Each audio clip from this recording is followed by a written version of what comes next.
Well, hello. Welcome, everyone. It's Quoth Raven from Smart Raven here at you. It's July 6th. Happy birthday. 75th birthday to John Byrne. And it's time for live draw. And we have a sale a little bit later on after get some sketches done. So hopefully things will be going well for you guys today. And we're going well for the weekend. Our first sketch is going to be Captain America on an Avengers sketch cover.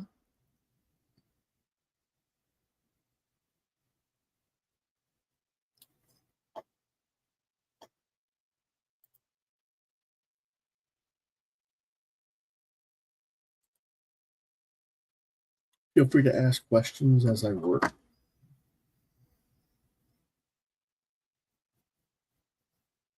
There's a couple of reasons I do blue line first, but I know some people don't like the fact that I sort of have them pre-done a little bit sometimes, but it's what's best. Trust me.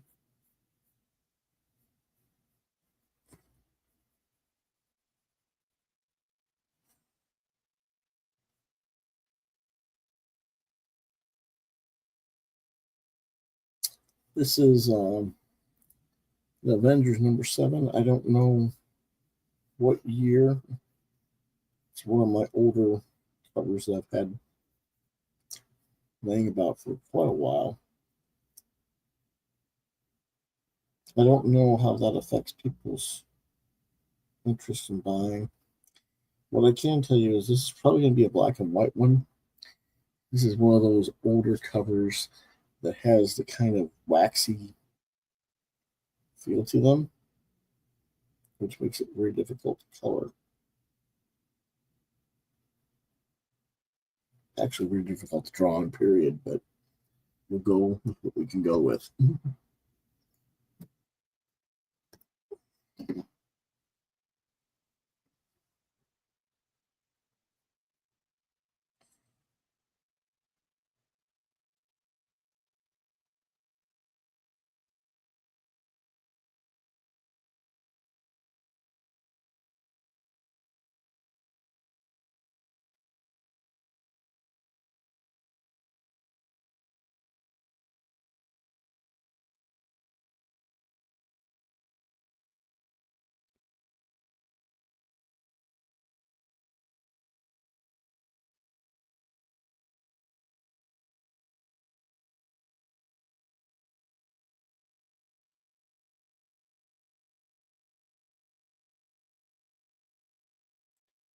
When I mentioned the John Byrne birthday, well, mostly because I'm a John Byrne fan and my mentor, so to speak. So, his birthday, why not mention it?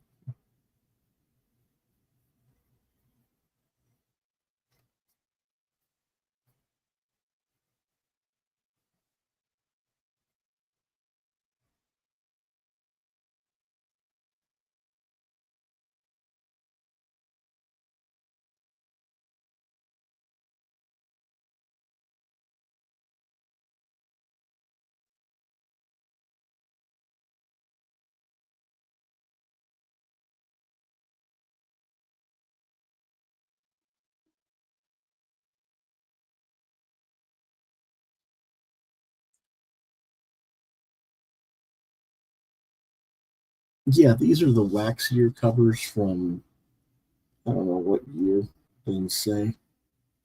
Let me see what it says in the back real quick. No, check the book inside, I guess. In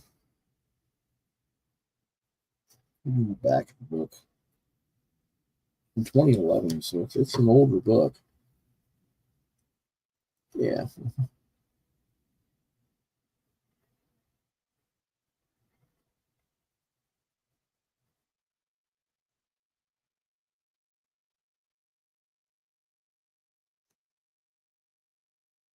Yeah, I've got a whole stack of books from years ago that I haven't sketched on.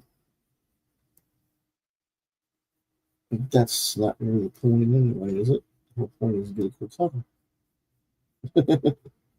Get a cool comic. That's a bonus. I don't know if this is a cool comic or not. I'm just being honest. I really don't know. When it comes to Marvel, it kind of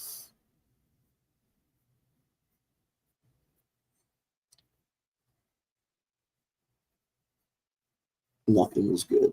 I hate to say that, but that's how I usually feel about it. But there's always fans who want me to draw these characters, so you gotta have something to draw on, right?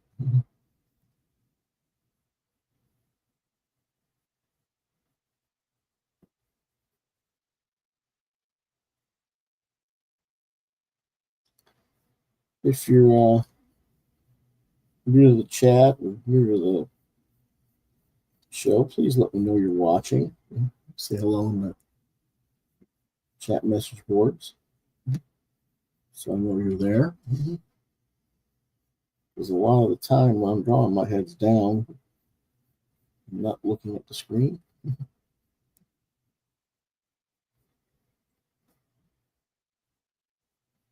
And if you're new to the channel, please do subscribe. We would appreciate that.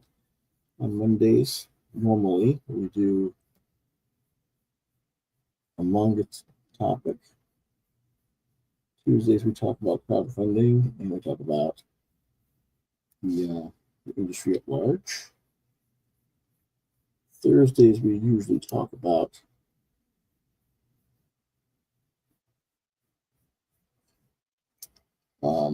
what's new this week in stores, do reviews.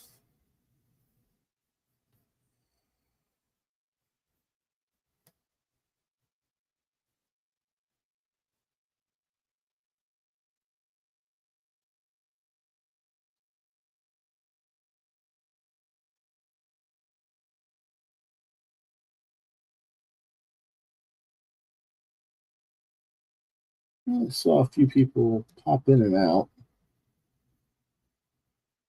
Who knows what's going on? I asked them to say hello. They didn't. Just kind of typical. We don't want to. We don't want to bother you while you're drawing. You might stop drawing, just talking to people online, which is true to some extent, but you kind of have to have someone around to.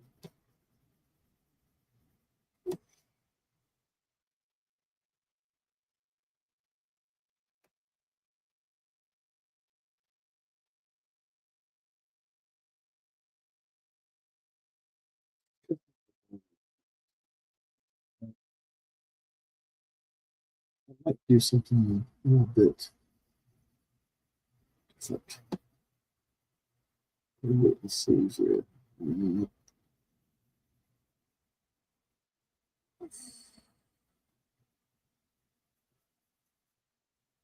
I did say I wasn't going to do it in color, but the more I think about it, the more I was like, it's cap. It's got to be done, right?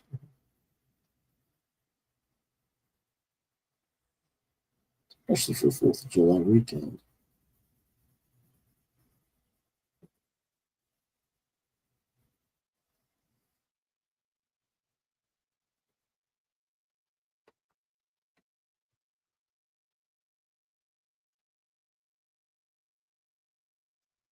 When is the show going to be? As soon as I get this one done and possibly another sketch done, it should take about maybe an hour or two sketching. Maybe I'll let some people know what's going on a little bit later. Let people see what's going on otherwise.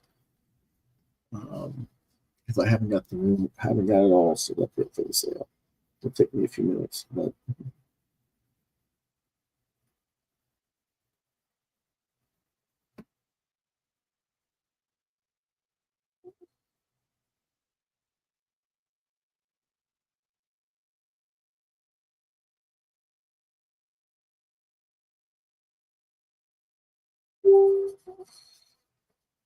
Someone just.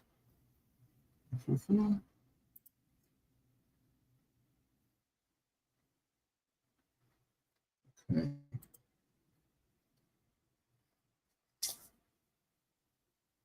If you're wondering where one of my co-hosts are, I believe that John is either at church or he's doing a theater thing, possibly, or he hasn't come back from his vacation yet. It's one of those three. As for Chris, he is hopefully going to show up eventually. He's been invited, but he is quite busy on his own right now. He's preparing a assignment for a client, which I really can't talk about too much, unfortunately. But as soon as he has that done for his client, he'll be stopping by.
I would suspect some fans will come in later when the sale is going on. Why not do the sale first? Well, because maybe if you watch this, it will entice you to want to buy something. I don't know. I hope.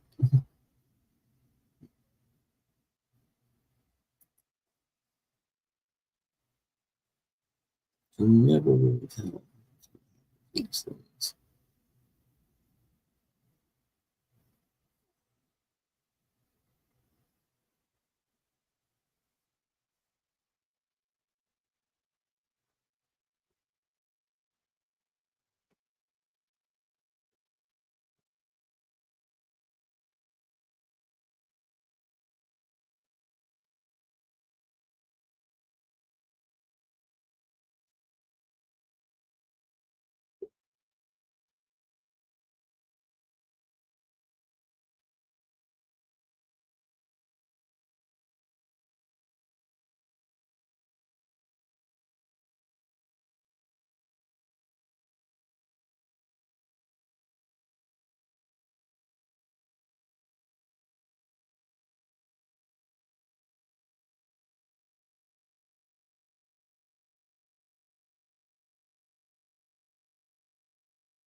Someone asked, do I always do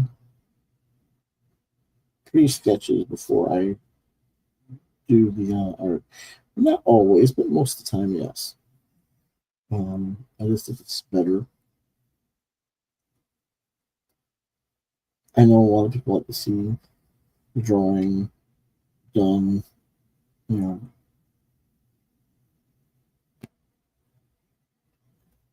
from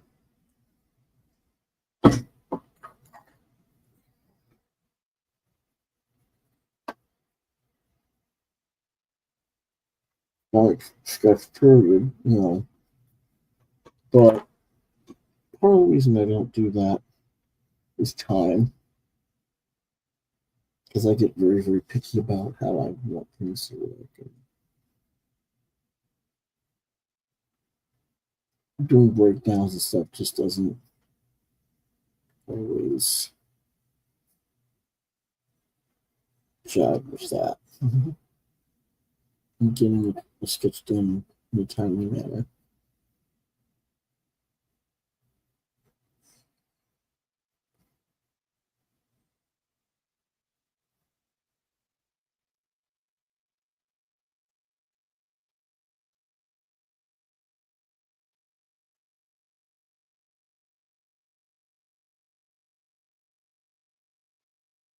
Oh, coffee in the room.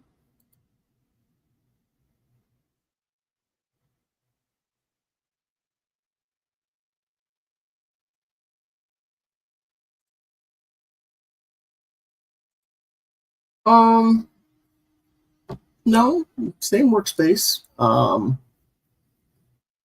Might be a different camera angle. I don't know. I'm basically just sitting at my desk, in front of the computer. Um, I know. Um, it's been too long since I've been regular doing eyebrows, though. So maybe it is been a while for you. I don't know.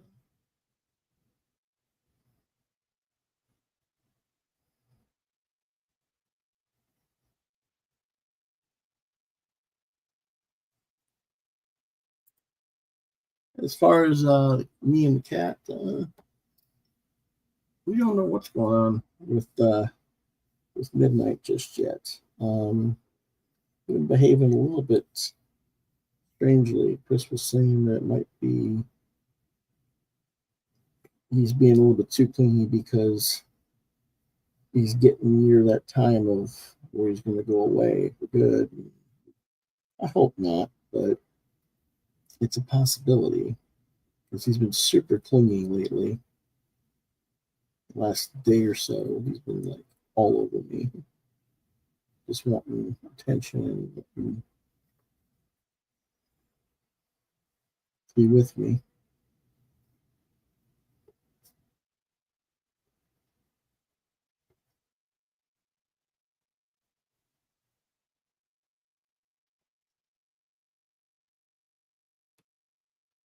He has an appointment later this month, but hopefully he'll be fine. It's just that kind of a thing going on.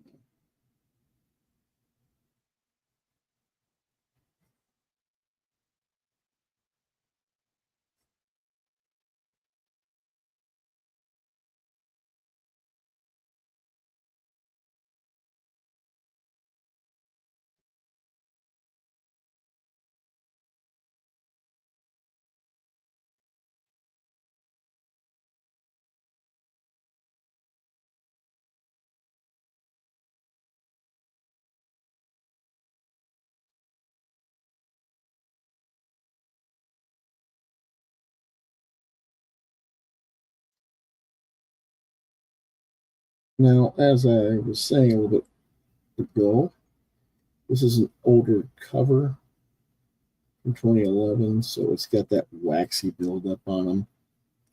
I don't know how it's going to look if I try to color it with markers.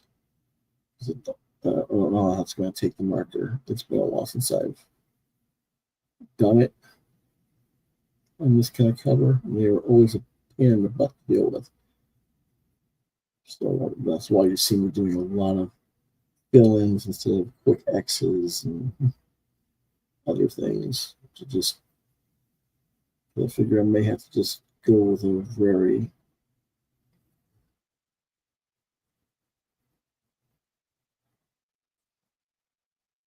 okay. That's that.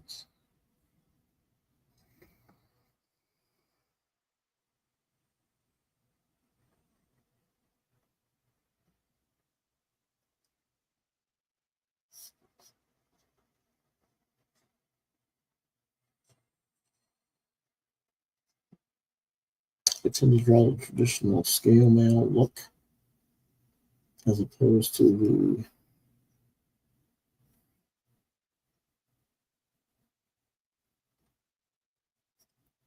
the MCU. That's just my preference. Some people prefer I do it the other way. But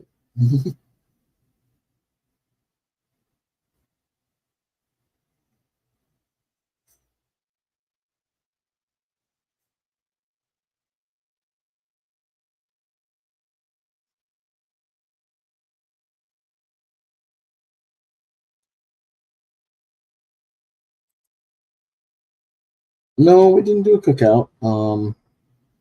Too hot for that. We did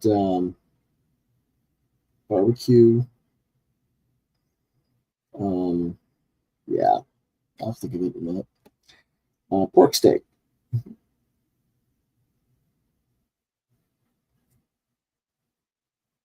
but it was way too hot to try and cook outside. Um, it was in like 94 degrees, 62% humidity, and bleh, I ain't going out in that. Not unless I absolutely have to.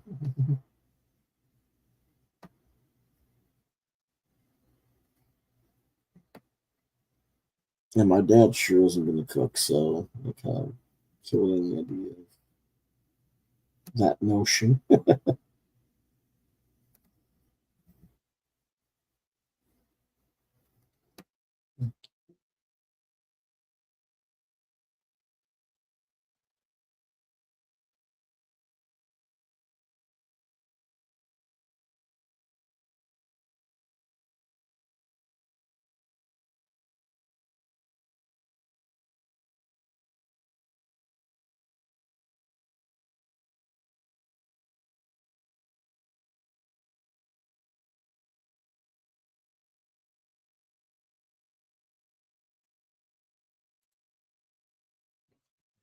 The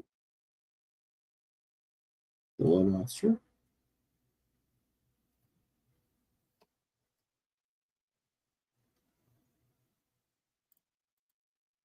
Now, this week is going to be kind of a crazy week for me. Usually we have Mondays um, be our Monday manga. We'll probably have that on Tuesday this week.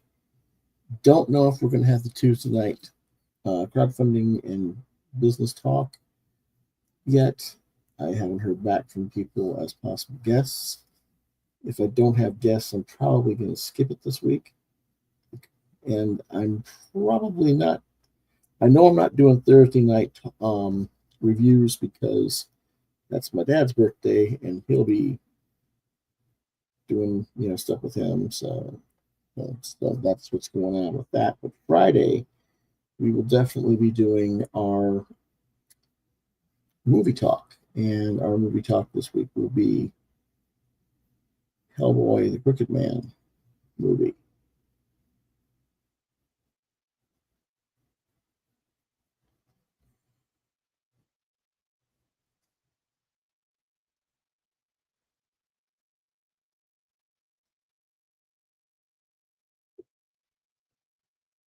Hmm. Yeah, I'm thinking that looks okay.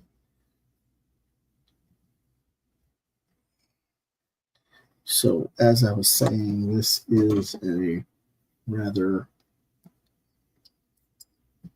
iffy cover as far as the waxiness on the cover itself. Give me a moment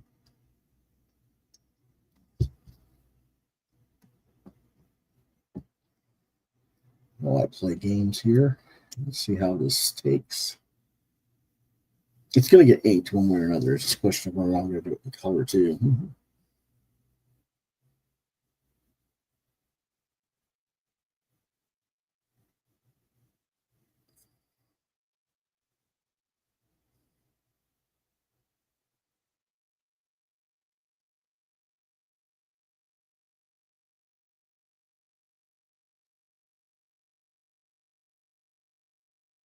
want to do it in color, but I may have to wait and let it dry or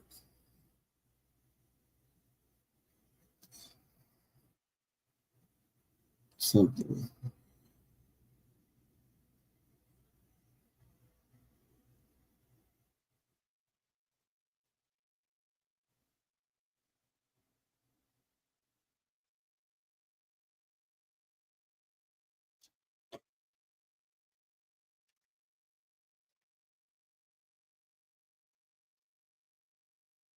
Again, the movie this week, Monster Fan will be Hellboy, Crooked Man.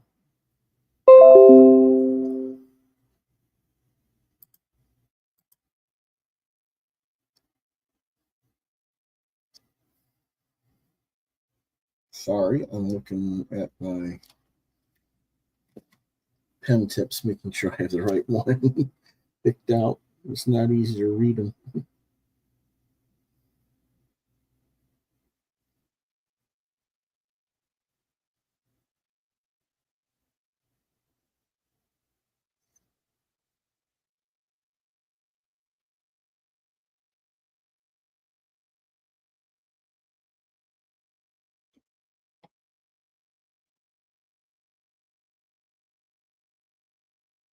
Yeah, I haven't seen the movie yet either.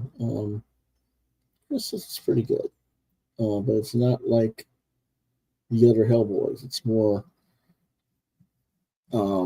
less of Del Toro and actual Mignola type movie, which it is based on a script by Mignola and by a comic by him instead of the more fantastical stuff that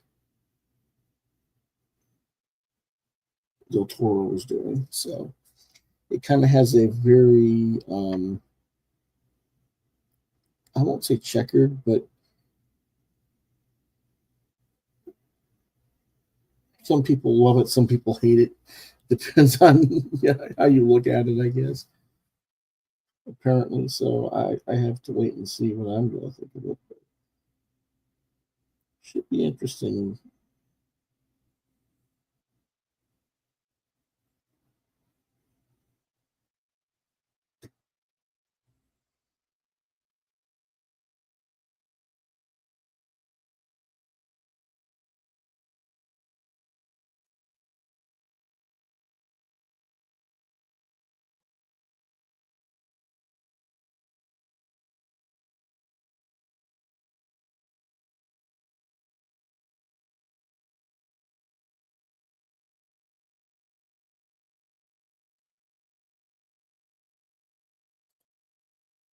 I don't think I have. Um,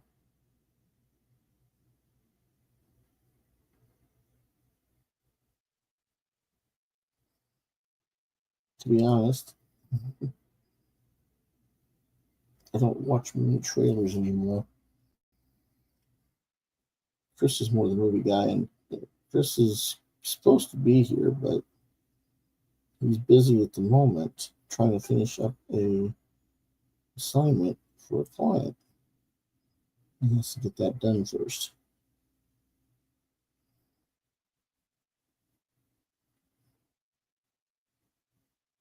which I'm sure we all understand.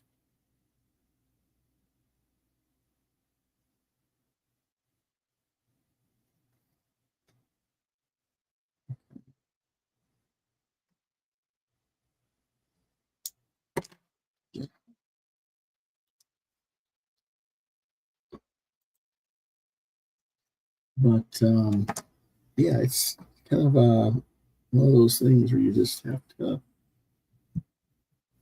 work at it and get stuff done before you can do the things you want to do.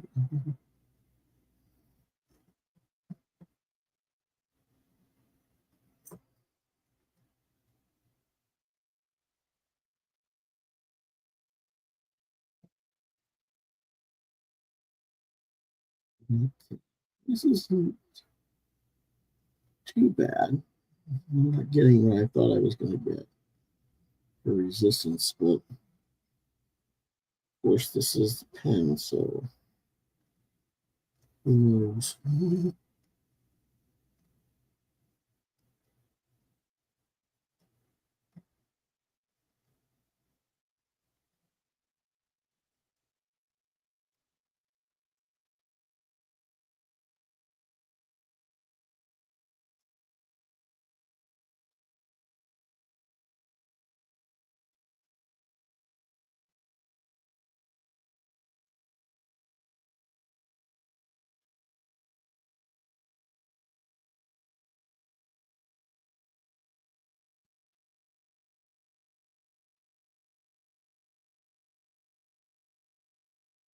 You get the right angle to draw. It's not easy, especially when I'm holding the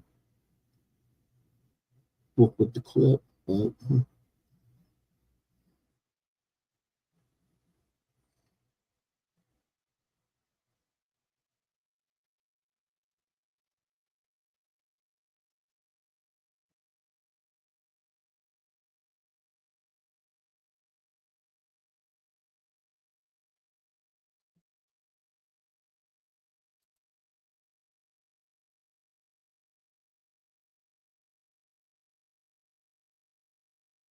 does he now? That's interesting. We own that. Um. Oh, I'm sorry. I'm gonna shut it. Okay.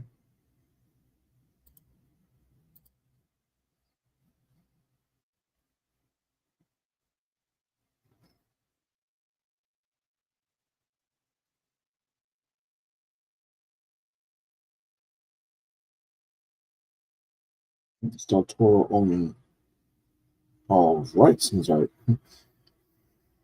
to Frankenstein. And that's possible, I suppose. You're rich like him, you can do what you want. Not like us poor schlubs. But I'm sure that cost him a pretty penny to acquire.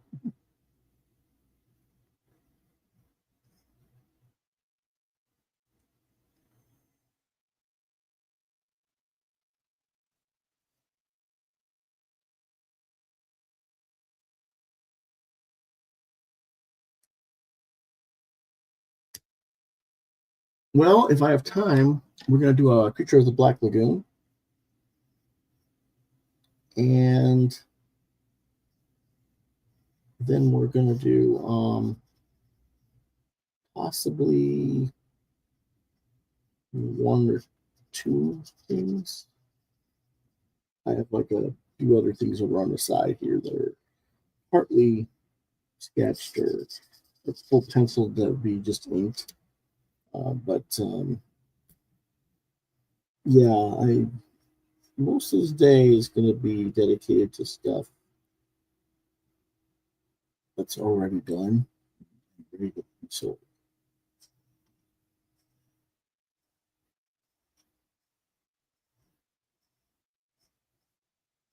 I figured we had to get our Captain America in for our 4th of July.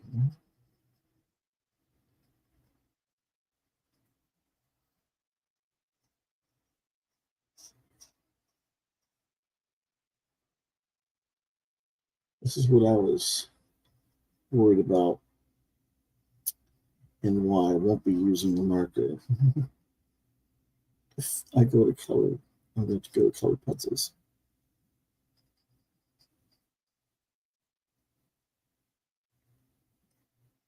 The waxiness is really making it stick.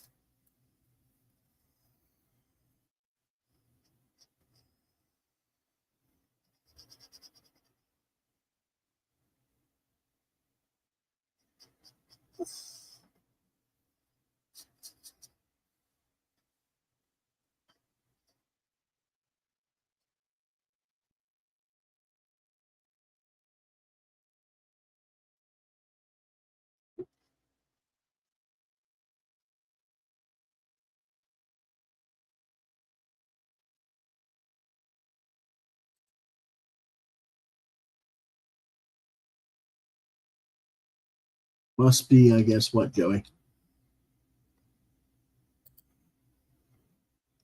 Oh, okay.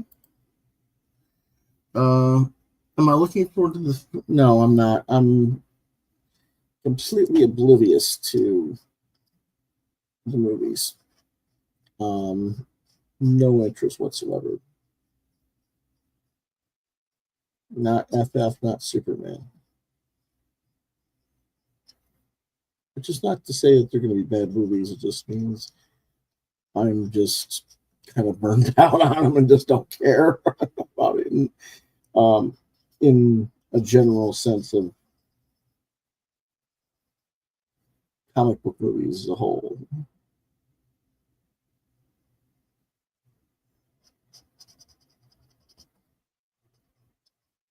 But then Joey can tell you I tend not to go for any of the movies um, unless his boss pays me to go in a way. Like, you come to our show on opening night and tell some sketches and do this and the other, then you have a free pass. I'll think about it. That sometimes works, but not this time.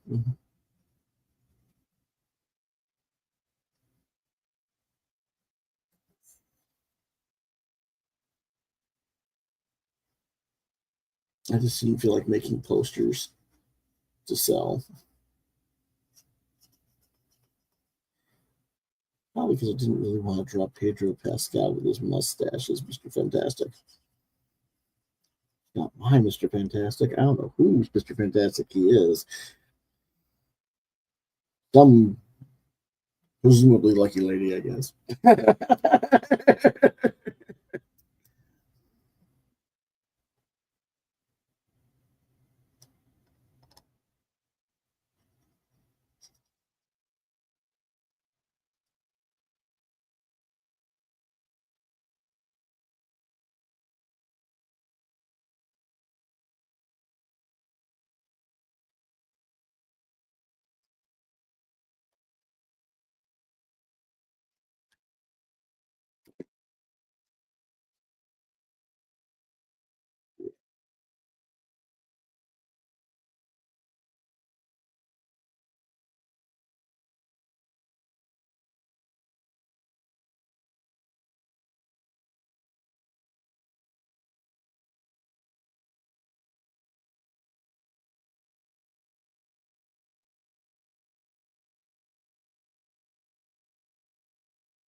Okay, so he's more interested in Superman than SF.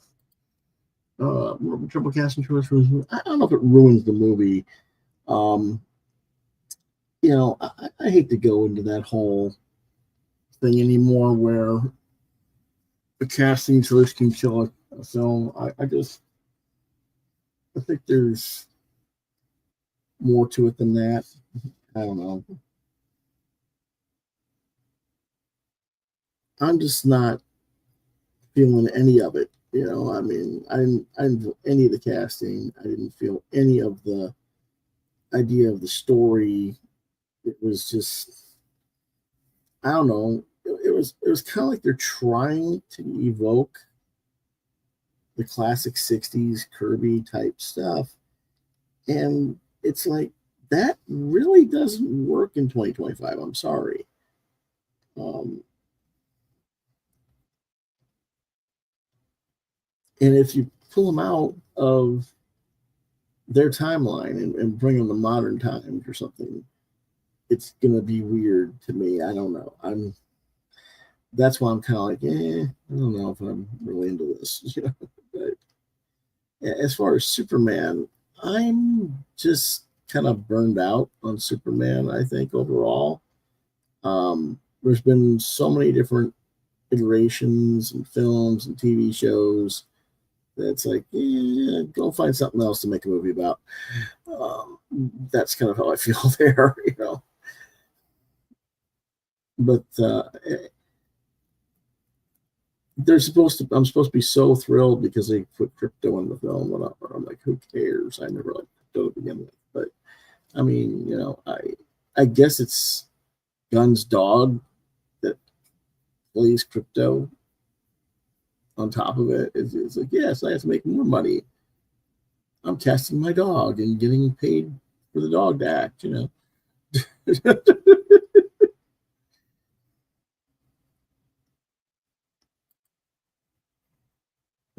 Yes, he did. He was the Electro Doctor Doom,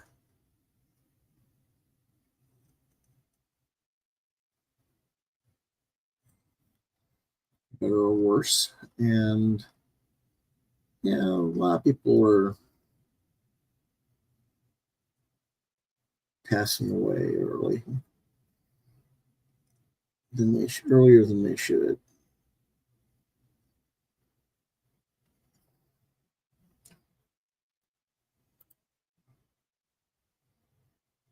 Oh, is that what kind of cancer he had? I didn't know. I knew he had cancer.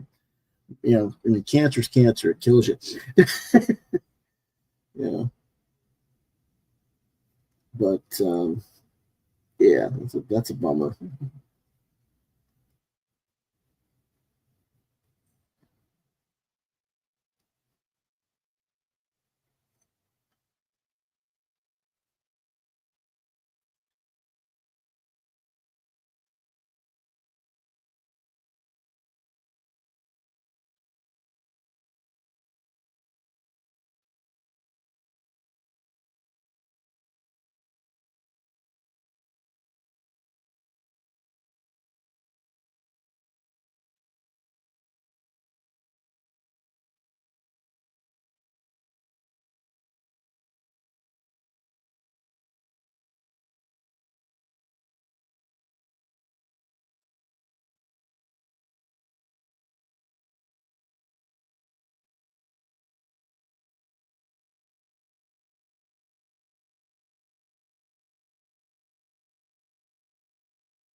Yeah,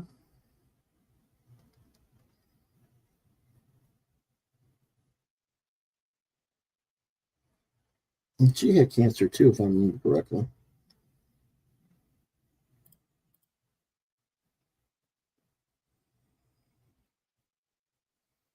Um,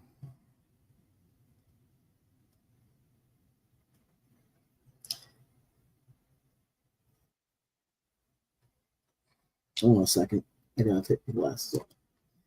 It's just the right distance that it's between. There we go. As far as Shooter passing, all of our teen years died with him, so much as seemingly any hope of ever getting back the Bronze Age of comics, and having good stuff again, because Lord knows these fools today have no clue what they're doing.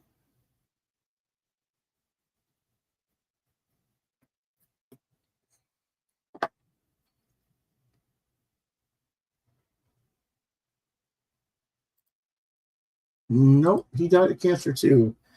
He had esophageal cancer and been fighting it for months, maybe even over a year or so, I think. But he'd lost a lot of weight in the last few years and stuff, and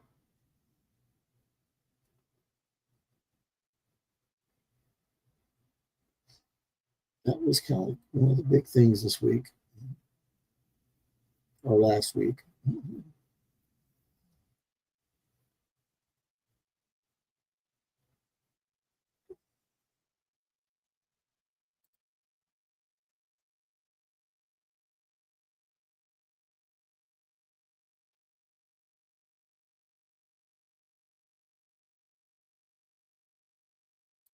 Hmm.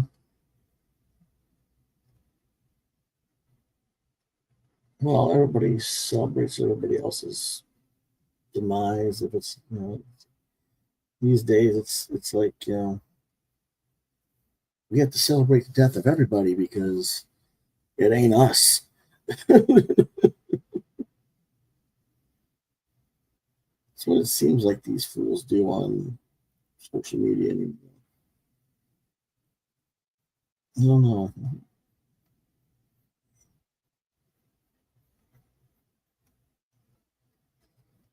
but we'll celebrate when they're dead. How does that sound? Yeah, uh, but I don't know. It just feels like I don't want to say there's still people from that era who are still around who could still be making comics. So it's not like it's all up shit's creek without a paddle. But yes, it does seem like everybody who had that mentality of a sort is no longer with us,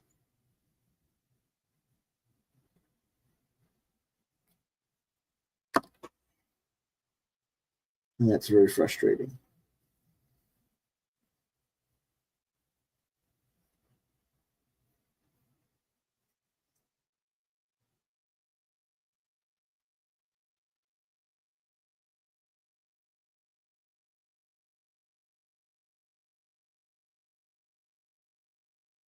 It would be very interesting to see what would happen if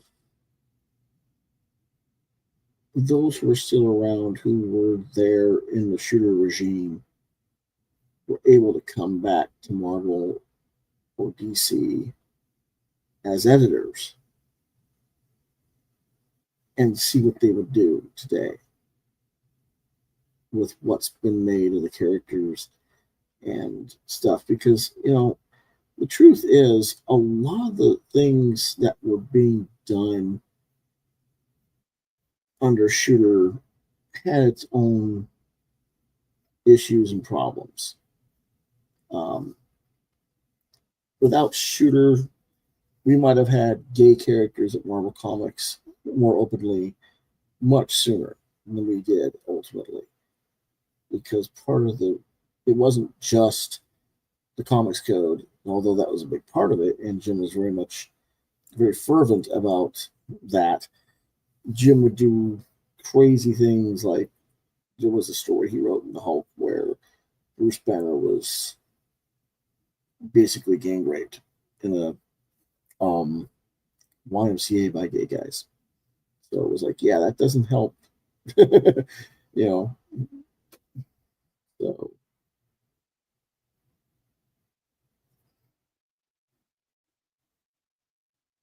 if we hadn't had that kind of thing going on back then, we might have had a little more superheroes being outed, I guess you could say.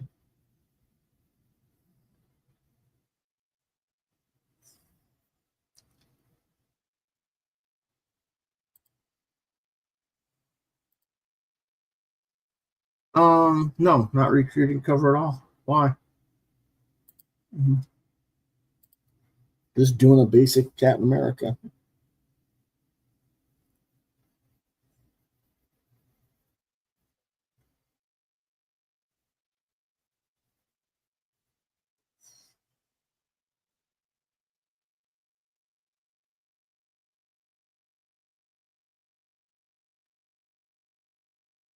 It probably feels like it because it's such a um obvious pose and it's very Bernays.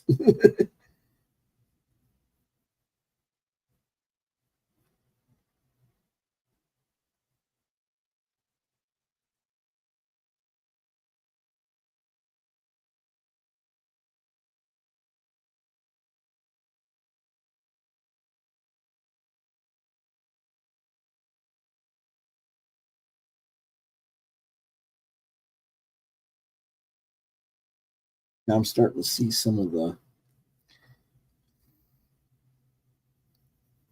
ink coming off of the waxiness of the page here, showing up in printing with I'm holding it with my fingers.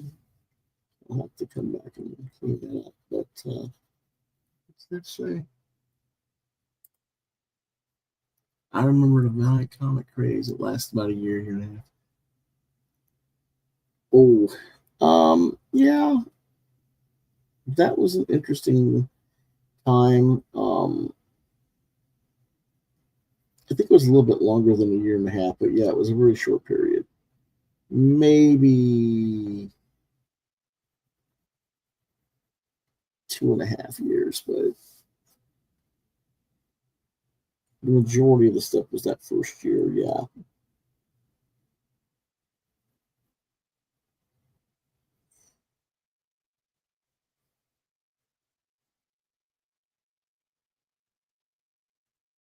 Hmm. Okay.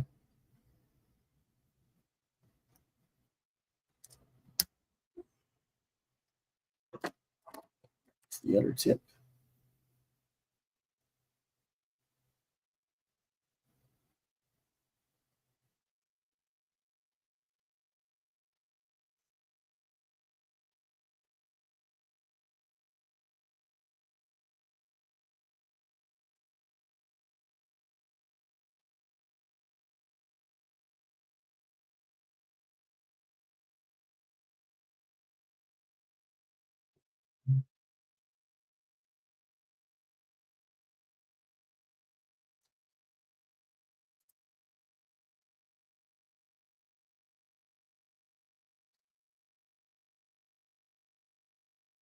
Well, that's a good thing. The people actually wanted the originals.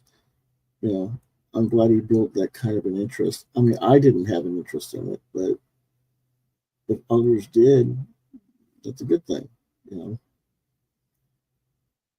I don't know what it was. I think because of where I was at the time, I missed like the first year of stuff from Valiant that had all the good stuff by Art Nichols and Bob Layton for Magnus and some of the other stuff that was going on.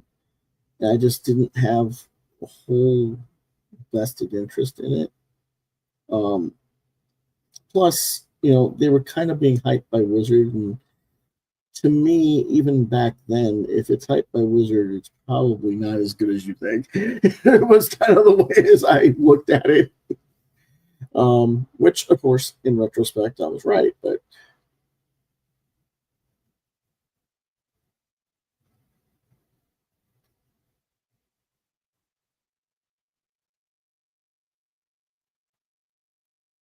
too many people were buying due to speculation, and they still are. They need to buy comics because, hey, I like this. This is fun to read. And too many of these people have no, do they even know the product? They're just, you know, this is a cool cover, or this is a,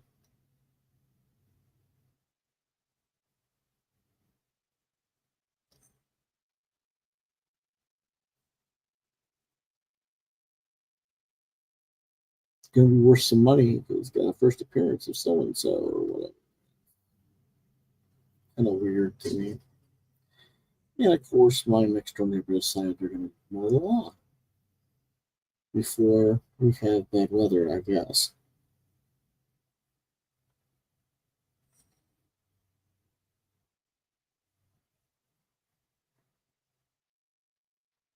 I'm kind of surprised they actually did anything.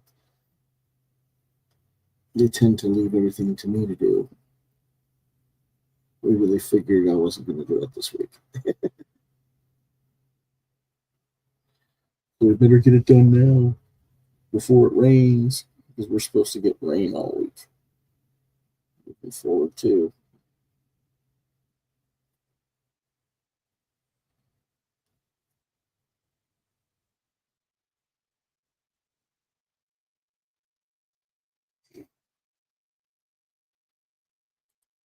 Is valiant to publishing.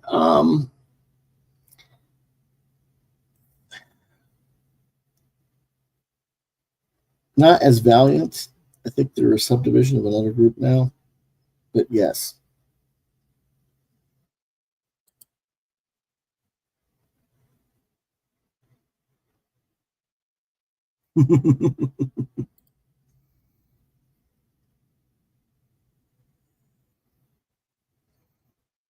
um, when did slabbing become the norm? I don't know. I understand what you're saying. Um,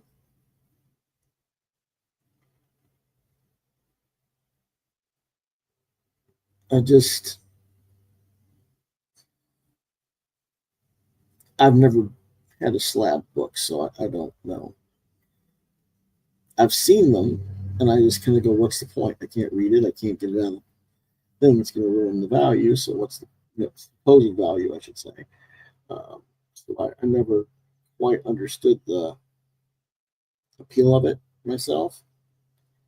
Um, I mean, for something like what I'm doing here, you get this slab because it's a one of a kind piece of artwork, and you're going to get it slab, and you're not going to read it because you bought it for the cover sketch. That makes sense.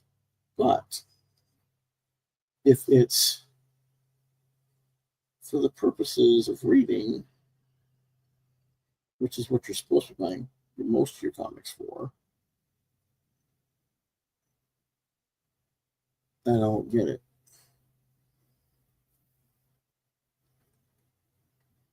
But I guess I'm not supposed to. And that's the way the slabbers like it, because that means I'm not competing for their precious books. Because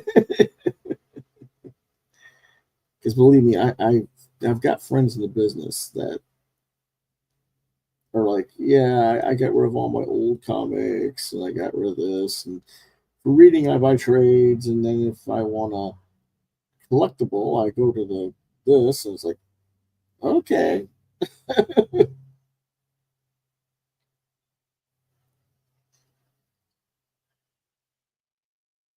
And I just kind of look at my friends and go, yeah. And when was the last time you actually had them in a box, took out anything and read it? You know, and I can say the same thing as far as the older stuff is concerned. Most of my older books have been just sitting in their boxes for years on end without being touched, which kind of belabors the point. You know, if it's all just going to sit in a box anyway, it doesn't need to be slapped. I don't know. To me, slabbing is for people that are going to want to display their books on the wall or something, and some people do that. So that's cool. But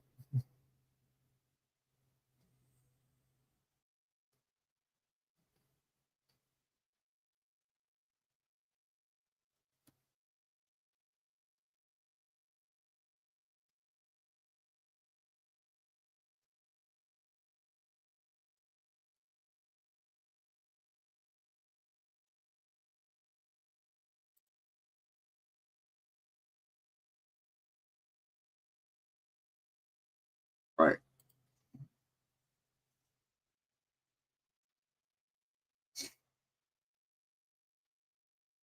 with all these companies that come and go in the last year or two, they didn't reach out to you.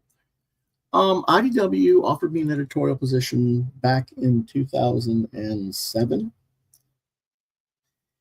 and I wanted to take it. Unfortunately, I had just relocated from Nevada to South Carolina. Of course, they're in California, and I couldn't afford to move back because that was when we lost the house and we're dealing with that whole situation.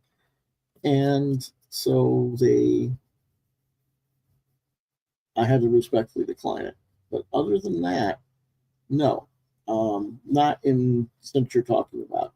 I've done a lot of different individual issue consultations for certain projects for certain people who wanted me for certain things, but not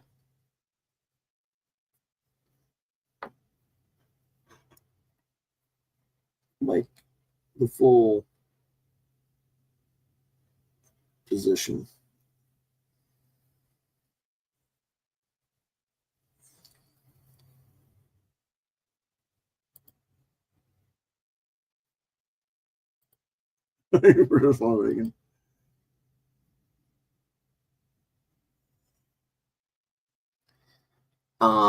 Yeah, there are people who are finding problems with it. It's, I mean, anytime you put something on a wall, you got to be careful with it. You got to keep up your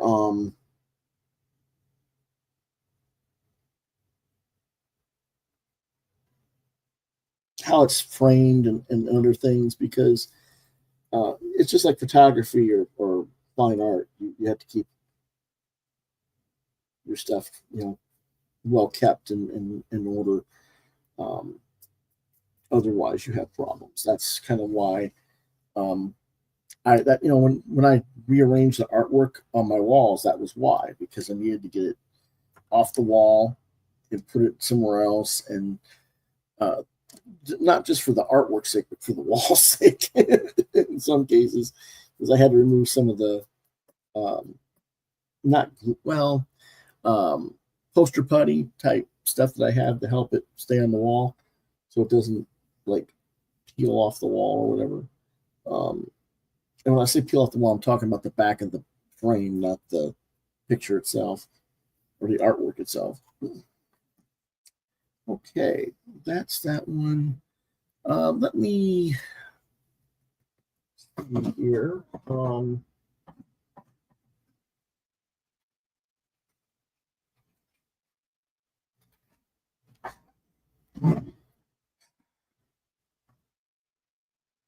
Yeah, okay.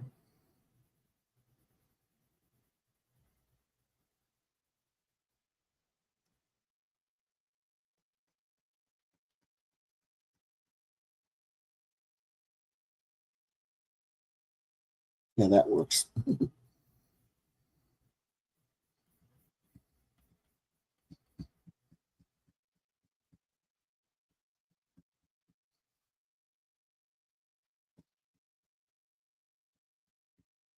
I just hope I have the right blue to do this. Good time. Yeah, this works pretty well because the the um the marker is not going to sustain. So we'll go ahead and do it this way.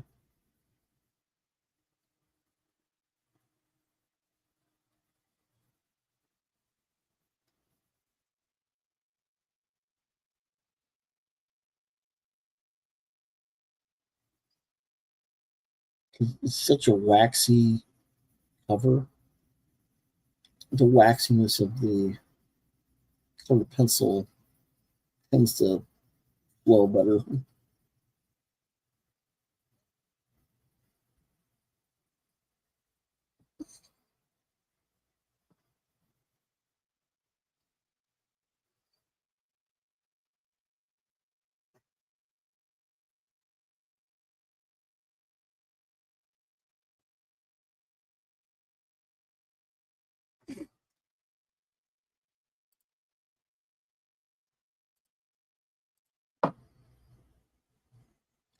No, I've never wanted to open a comic book store. Really, I mean, I've thought about it, but I never really seriously. One, there's too many people who mistakenly believe that comic book fandom is being a Marvel or DC fan, and that's not what kind of store I would run. So I don't think it would last very long because I just wouldn't be marketing that kind of content. I'd be marketing. I mean, you guys watch my show, you know what I review.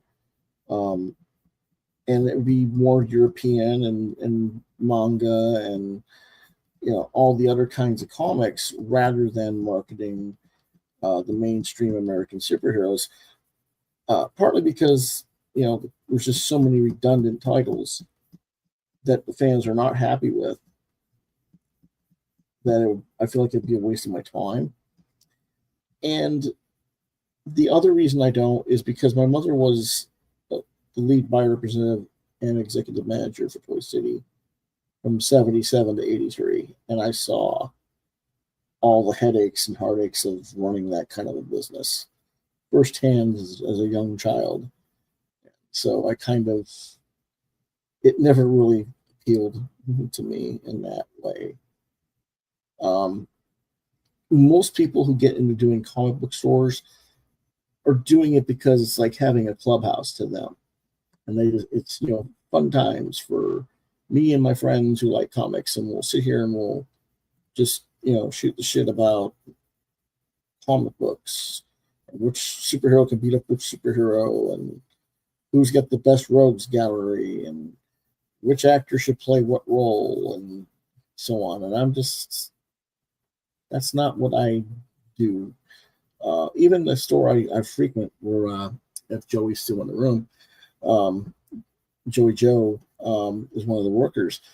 It's not really a comic shop. It's a record store and pop culture media store that carries comics. And there's a difference. They're not actively, I mean, they're comic fans, don't get me wrong, but they're not actively, constantly talking comics. They're talking about business, and they're marketing, you know, the CDs, they're marketing video games, they're marketing all these other things. So they don't have time to get into those discussions in the same way. It does happen from time to time, but and usually when it happens is because Joey or someone else is asking me something. That's when it does get into a little bit of a conversation, but I don't really see it happening with other customers there.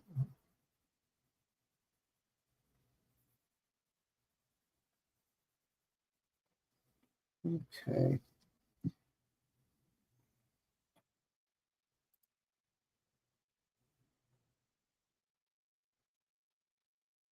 Okay. It, it would be a lot cooler if they had more room. That's. I mean, I got nothing against Derek. He does his best. It's just there's a physical. There's only so much space, and they don't really have the space to really have everything that they should for any of the stuff. um, if you walked into the store and saw how many Funko Pops they have on display, you'd think he was a Funko Pop store at times. uh,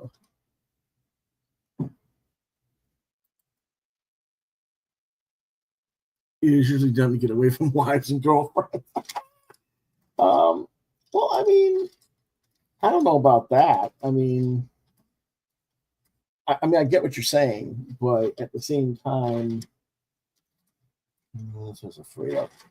I don't find the blue I wanted. All right, I'm gonna have to play games here a little bit. Just give me a moment.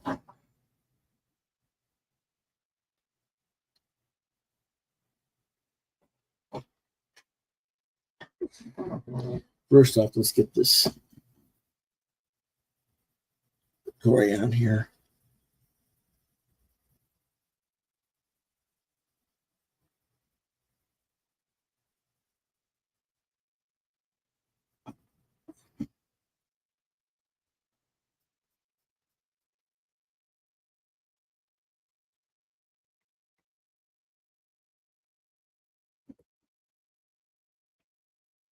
And you're probably wondering why I'm putting a gray on the white and trying to make a little bit of shadow. It's because they printed the Avengers logo very faintly in the cover. I don't know if you guys can see it.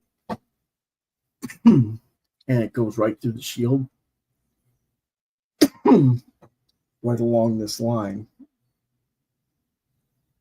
So I'm trying to make it look, make something work with it, basically.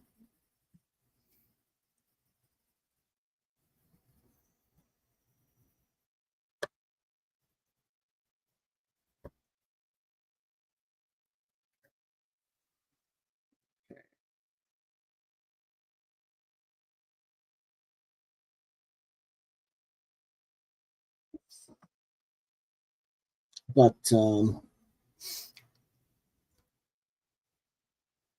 no.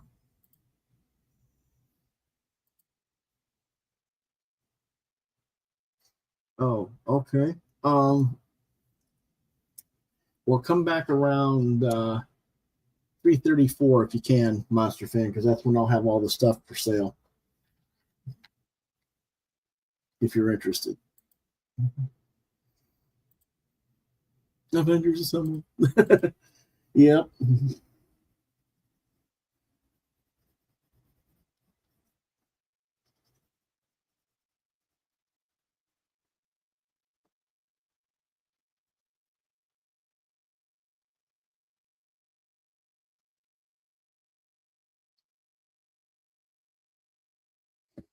Because I've got some really cool stuff I'm showing. You guys haven't seen the Silverhawks. I don't think you've seen the.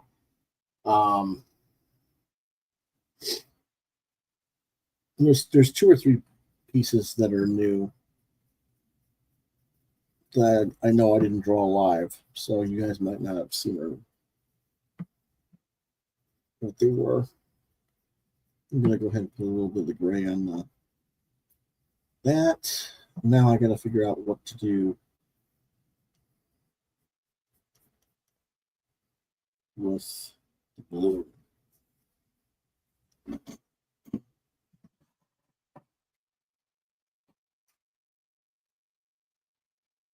Actually, what I need to do first is get the skin tone.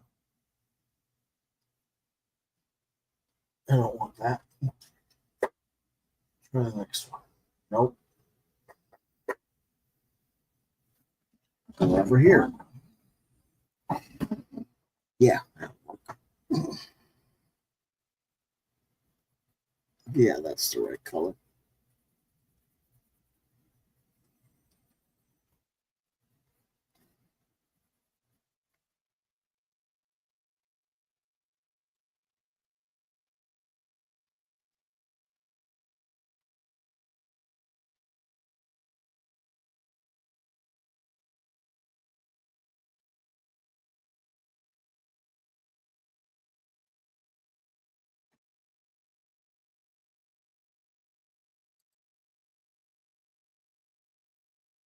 Okay.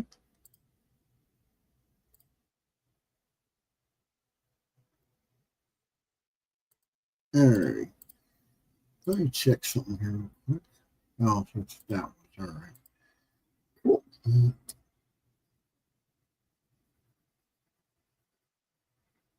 So Joey, I know you're in the chat still. You plan on seeing any of the movies that they were talking about? FF, Superman, any of that stuff? I mean, you already know my take on it, but we've talked about it before at the shop. But for those who don't know, Joey's one of the people who works at my store, my local comic shop. Scratch and spin records and memorabilia.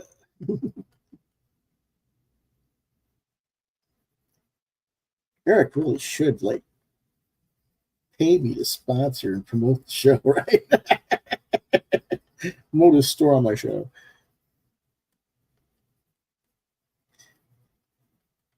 Which would be cool if anybody actually watched the show. But you guys haven't seen the shirt I'm wearing, so you'll you'll understand when you see that later. But that, yeah, that looks all right. Now it's a matter of getting the blue. All right. Let me see here. Um, hmm.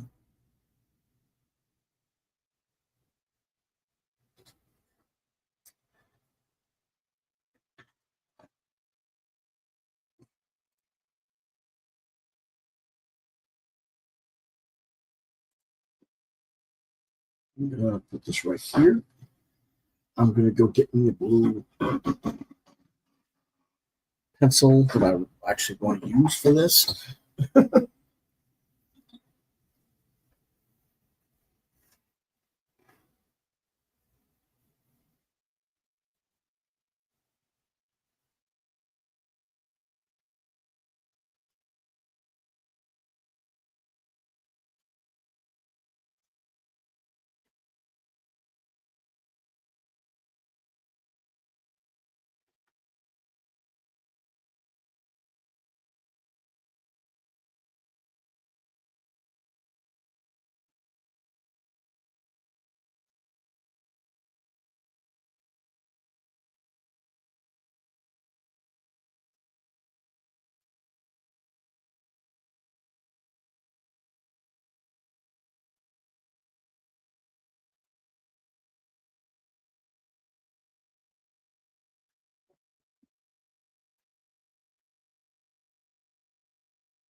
All right, we're back.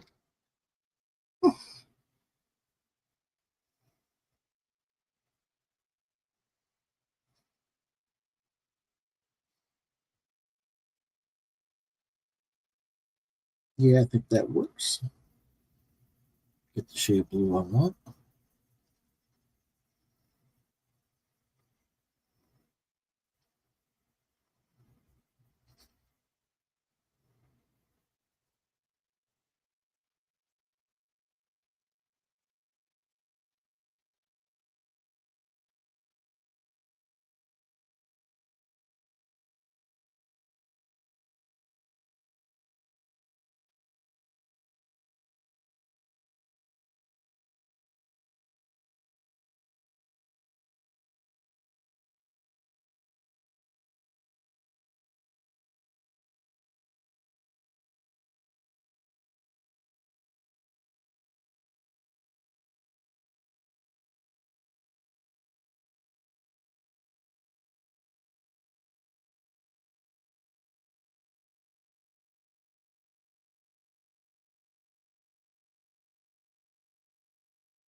As always, if you're in the chat, feel free to say hello and ask questions, as Pop and the Monster Fan just did.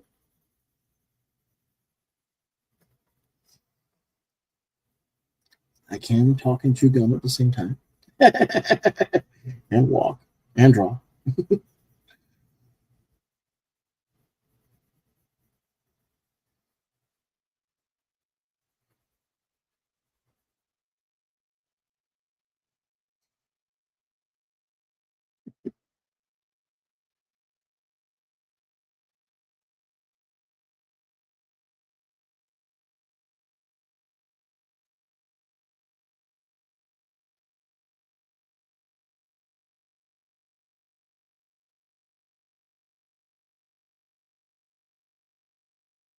Does this what?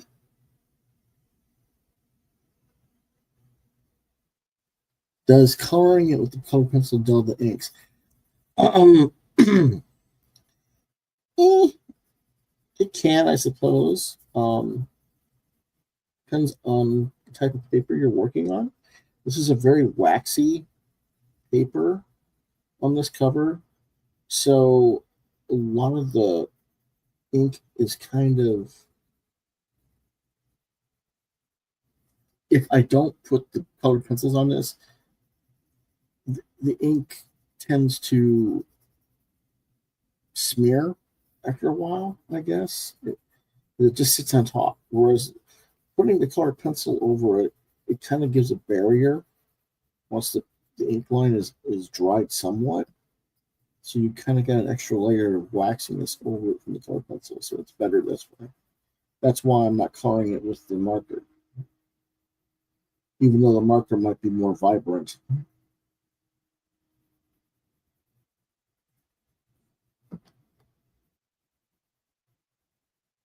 And I'm probably going to have to go back and resharpen this pencil. There's so much glue.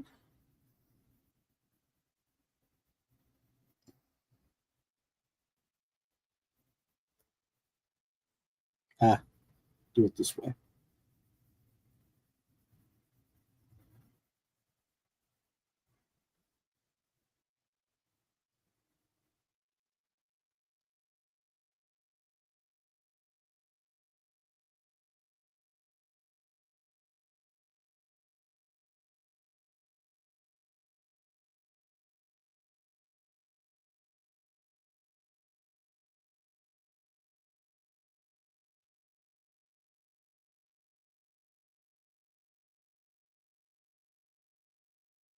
For example, I don't know if you can see it, but there's a little bit of smudging right there in that blue, and that's because of the way the ink holds sits on the page, because the paper is so waxy.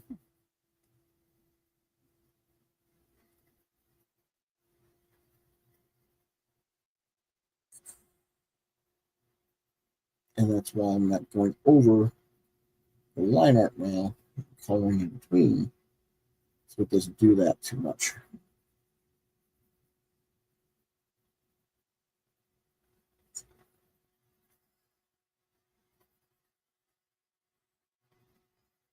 And you kind of do it for these open spaces where you just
oh, Joey, there's going to be a an Iron Man cover later.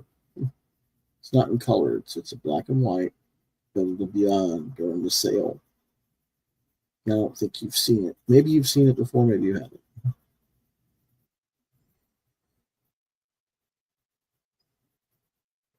Joey's Iron Man fan.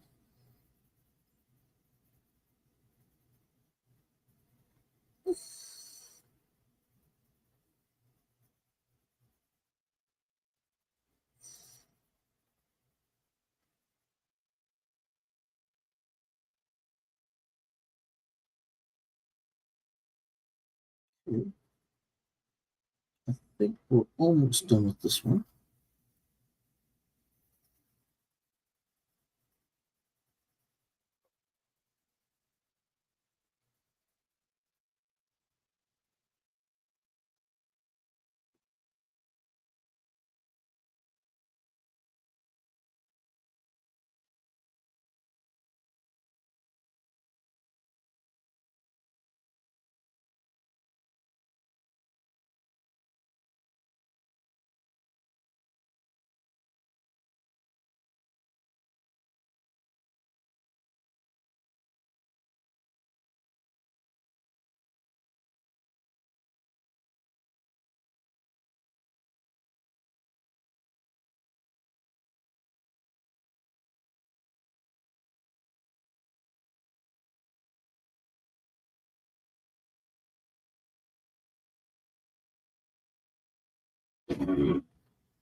Yeah, that is looking pretty good.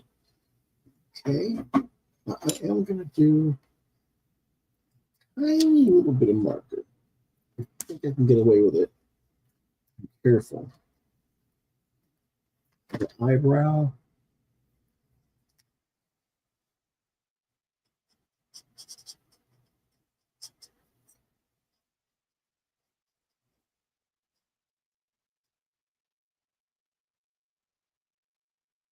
And then he has those really pale blue eyes. So I'm going to do that.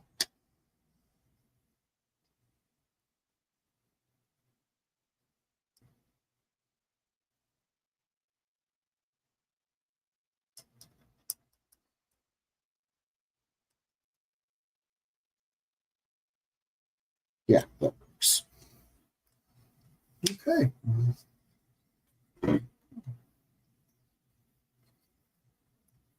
Let me know what you think.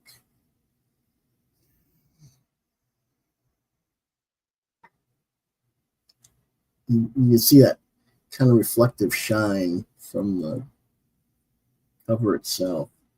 It's not just the wax of the colored pencils. You can see it on the black ink as well. and that's just the way the paper is. Let me see if I can do it this way and maybe not have so much shine.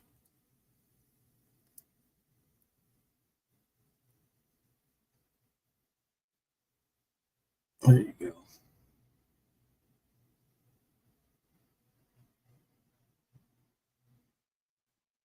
Alrighty. That one's done. And just find a good place to sign it. How about right above the Avengers? There we go.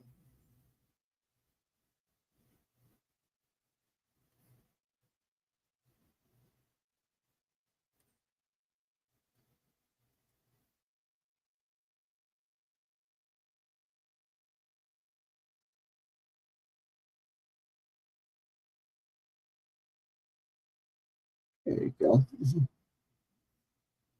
Let's see where I signed it out. Over logo. And there's your art.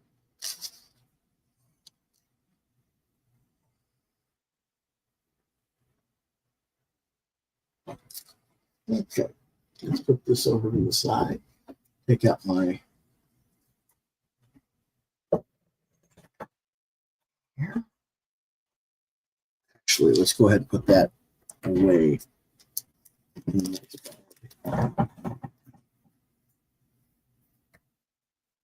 While I'm waiting for it to finish. Okay. Should be fine. Like this. There we go. And I will probably spray this with fixative and then put it back in the bag. Next one I was talking about is a Creature in the Black Lagoon from Skybound Image. You can see I kind of got it started, but let's see what I can do with this bad boy.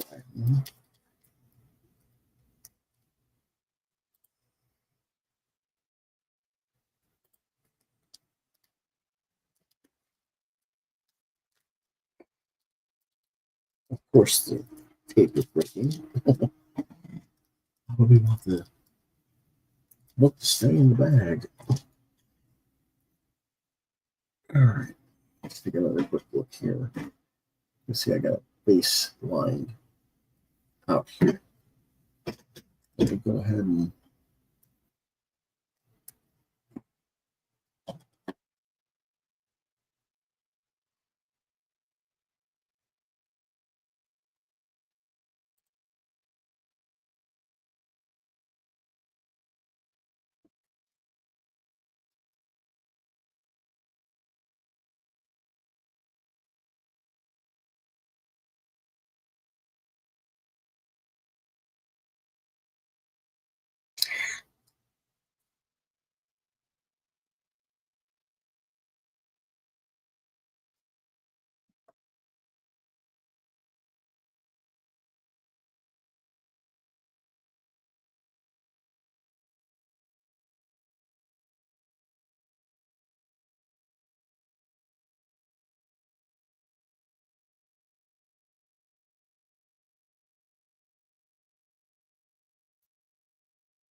oh no, Wes is like, oh my god, Marvel just erased Spider-Man's history.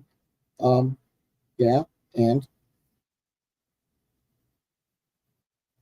I mean, do you guys realize how many times we've erased elements of the character's canon over the decades? of all these characters, with every new writer, something gets changed, that from what was done before. So, why do they have to make such a big stink over this? I'm not saying that you should like what's being done. I'm saying don't make it the end of the world. If it's not the story you want to read anymore, then you just stop reading and go on something else to read. And I guess that's where I find the frustration as a reader, is not because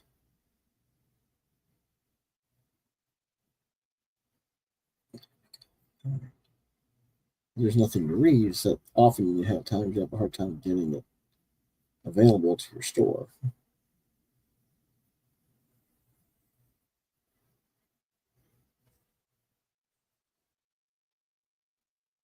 And that's only become worse and worse as recent times with the situation with the distributors. But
this one's going to take a while.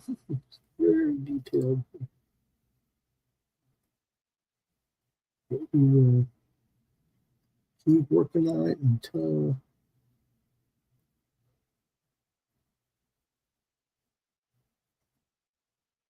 she's ready.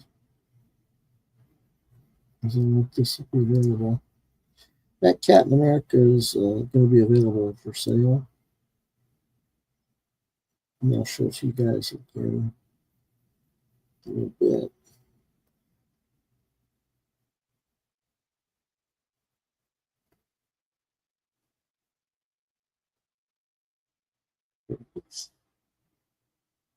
I think this first.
I didn't realize it opened the actual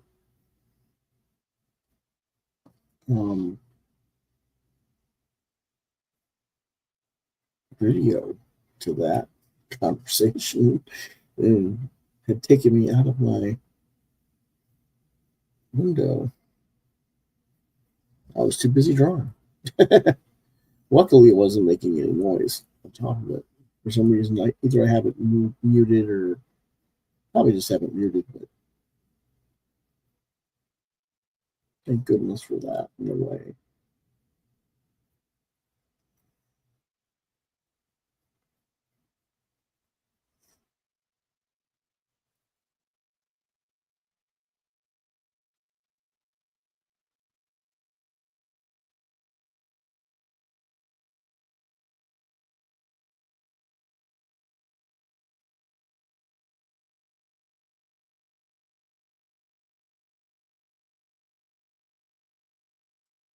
Who is what? Oh, okay.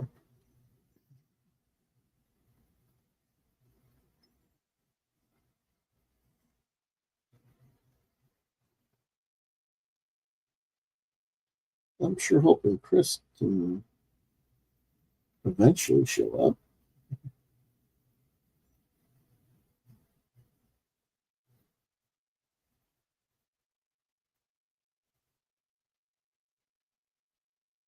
But like I said, he's got to get that assignment done.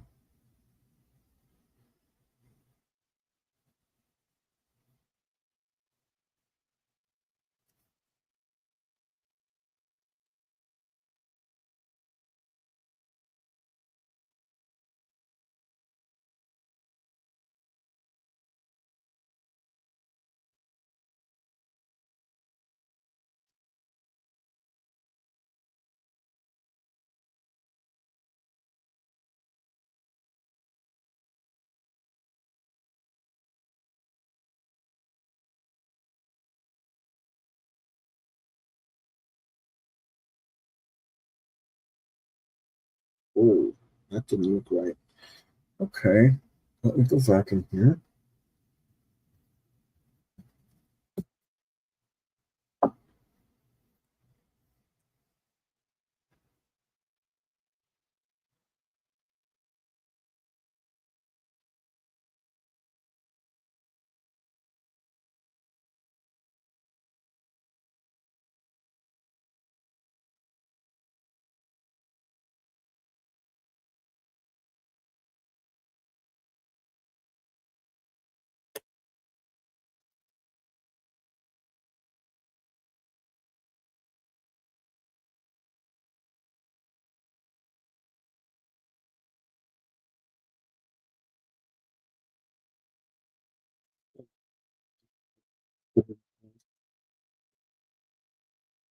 It's not perfectly symmetrical, which some people don't like it when I don't do it that way, but in reality, our faces aren't symmetrical.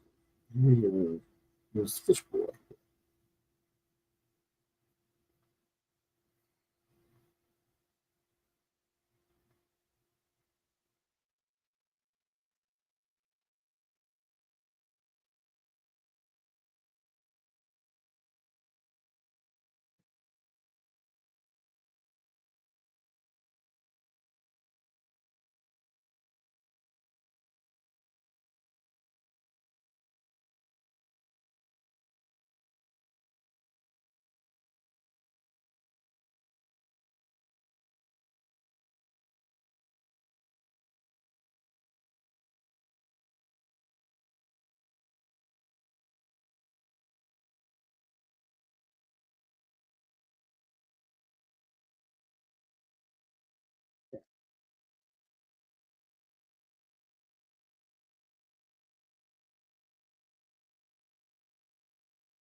Well, quite right, but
yeah, okay.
Hmm.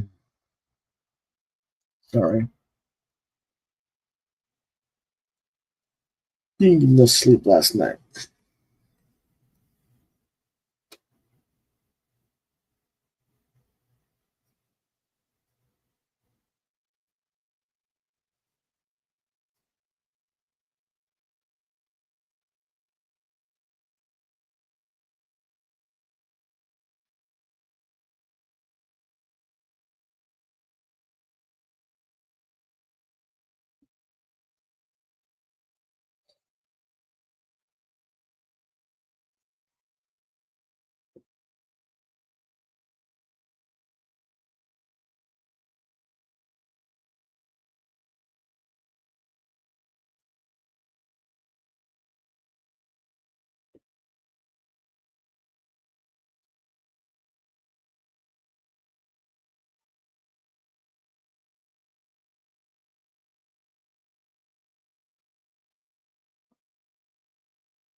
Hmm.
Pardon me while I take a break for a moment here.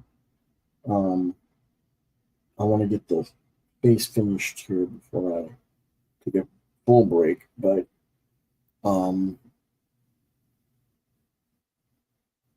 I'm starting to have a little bit of a cramp in my hand.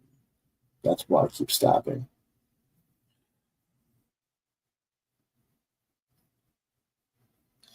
And we don't know if that's carpal tunnel. This thinks it is. It could be.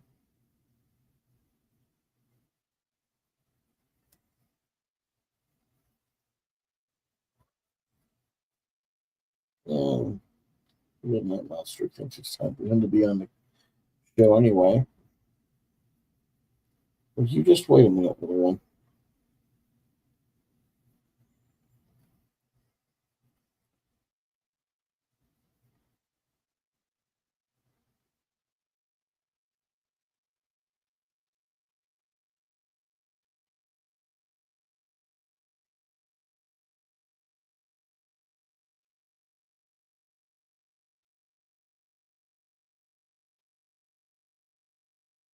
No, I said wait.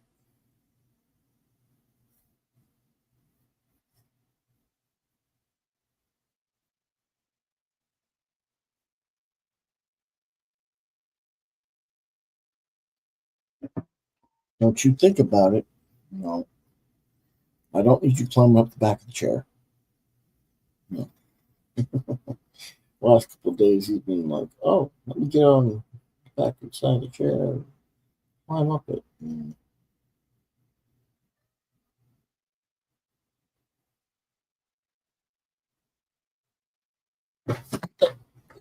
Speak of the devil. I told you. For those who don't know, watching for the first time, here's Midnight, our mascot and our fur editor, our fervorate, yes, fervor editor. Yes, I have to see this fishy guy you're drawing because I like fishies. Let me smell that. Now, what are you gonna do? Lay down? No. Oh, jeez. Just a second, folks. He decided to just climb up on my chest. He wants attention. Poor baby. Hello. You want to be on the camera? Don't knock the camera with your tail then. Hello, everybody. As you can see, I have the Midnight Monster in my lap. What's the matter? What's the matter? What's the matter? Everybody went away. Yeah, everybody went away. No, we're not seeing you. You got your back to them anyway. Do you want them to see your front side? Don't you want to see the good side?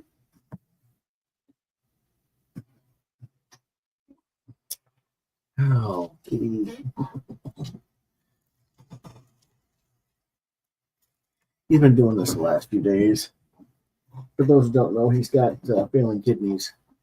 And we're kind of worried about him. He keeps wanting to be with me and wanting attention. And we don't know if that's because he's nearing the end and he just wants to be with someone or what. And he doesn't have a doctor's appointment till the end of the month. We're kind of hoping that he'll be okay and his vitals aren't as bad as we're thinking they might be. But he's a good boy. Yeah, you're a good boy. But I gotta get back to work, little one. Yeah, people want to see stuff. People want to see the drawing finished. Okay? Just a moment. Get down. Sorry about that. He gets the way he gets. Let's get that camera back in the right angle.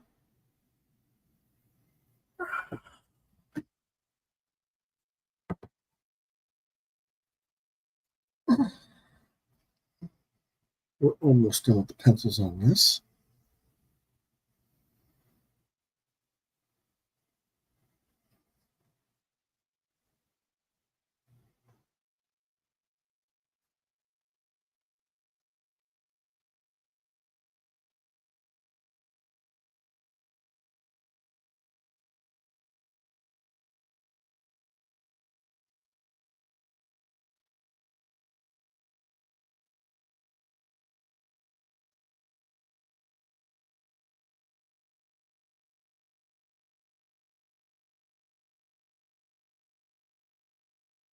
You're probably wondering what I just did.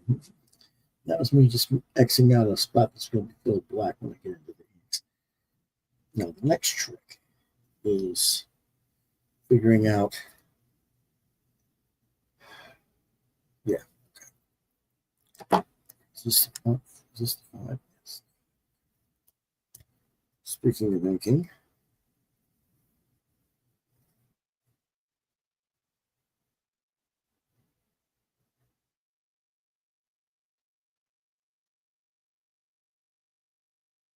this is called pointillism.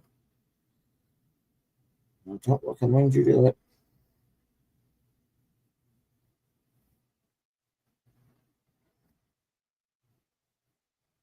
It's very time consuming.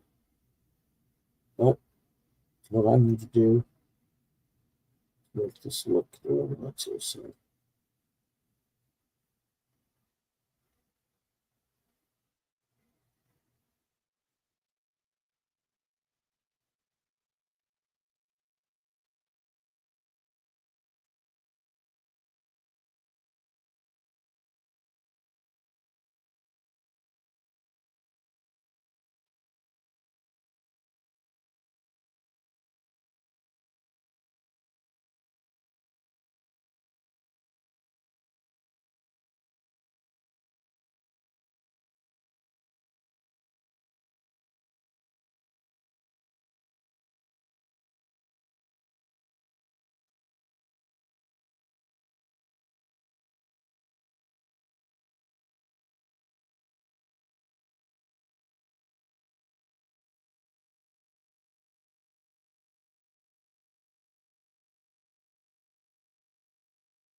I'm hoping Chris didn't pass out at this computer.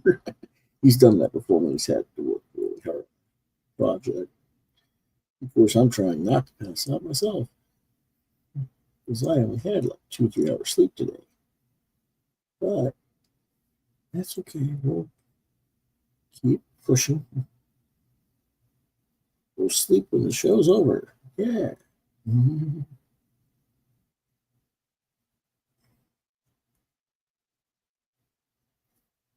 Wait a minute. You're going to go another hour and 45 minutes? Yep, that's the plan.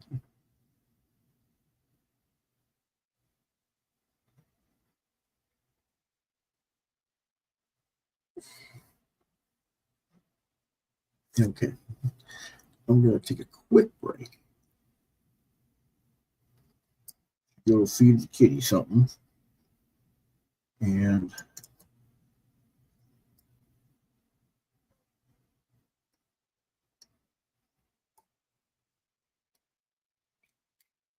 use the restroom.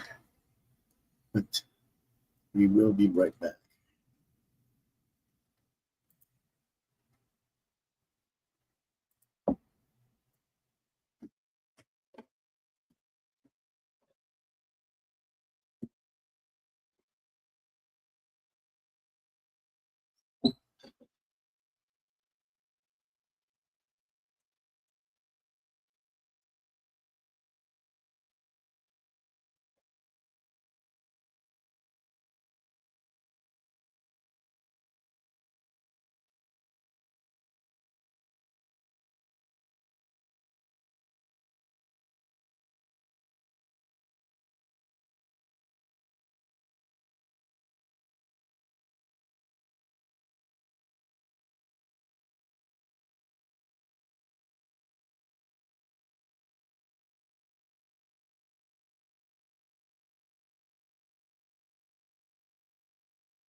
Okay, we're back here. Camera angle changed again. Back to where it was. And we'll get into inking.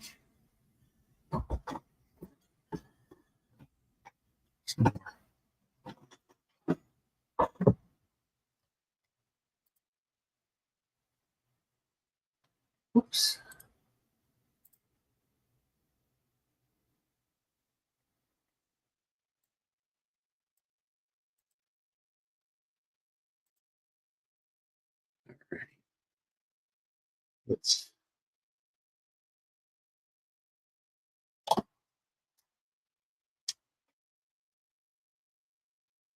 Let's get crazy. Let's get nuts.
Good news is this is a much toothier paper. Doesn't have the wax on it, so I'll be able to color it a lot easier. There's a lot more layers and textures than I did with cat.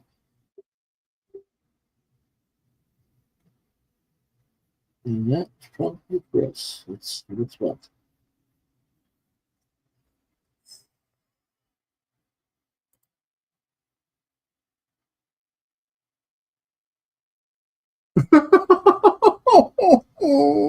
Okay. Oh. Um,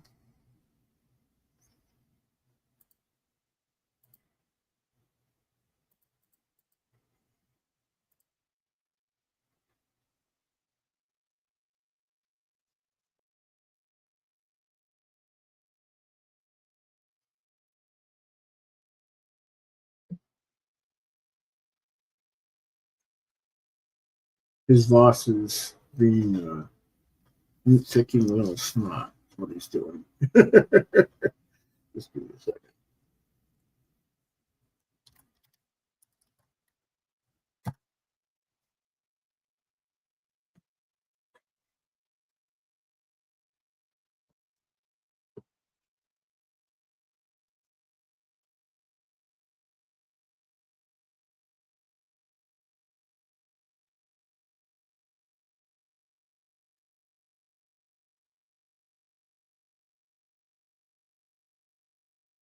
It's important. The client supposedly got money for a theatrical movie, and this video needs to be done so that they can get their option. So I understand.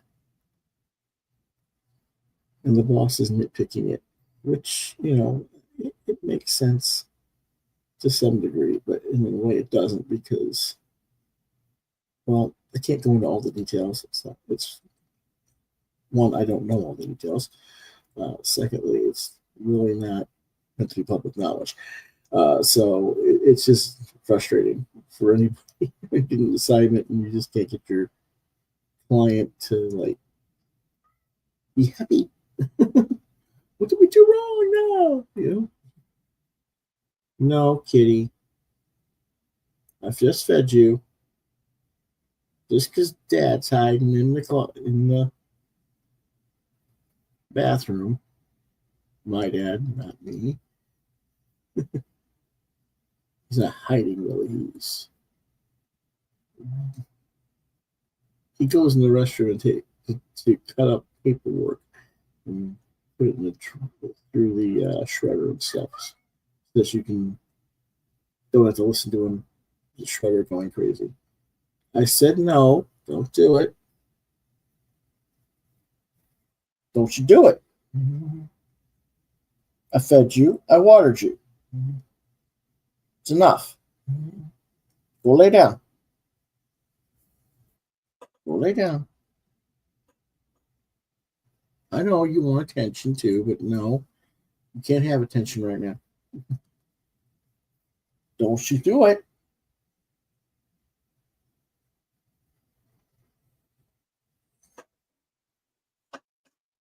I don't know where he went. I have to be careful because if he's right behind me, he might leap up the back of the chair. Uh huh. Yeah, I see what you're gonna do. Go, go. Lay under the table. Yeah, that's a good spot. You go lay down. Good boy.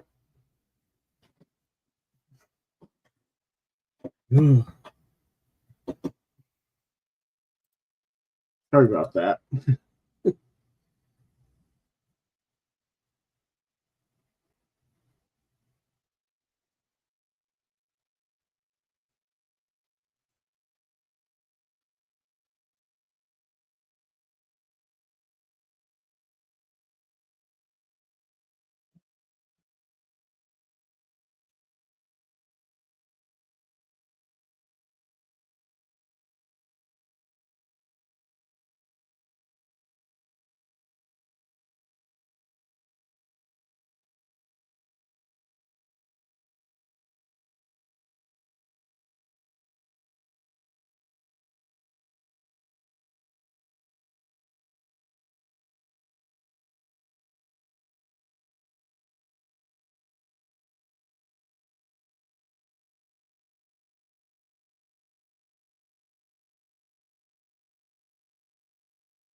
Sorry about the quietness.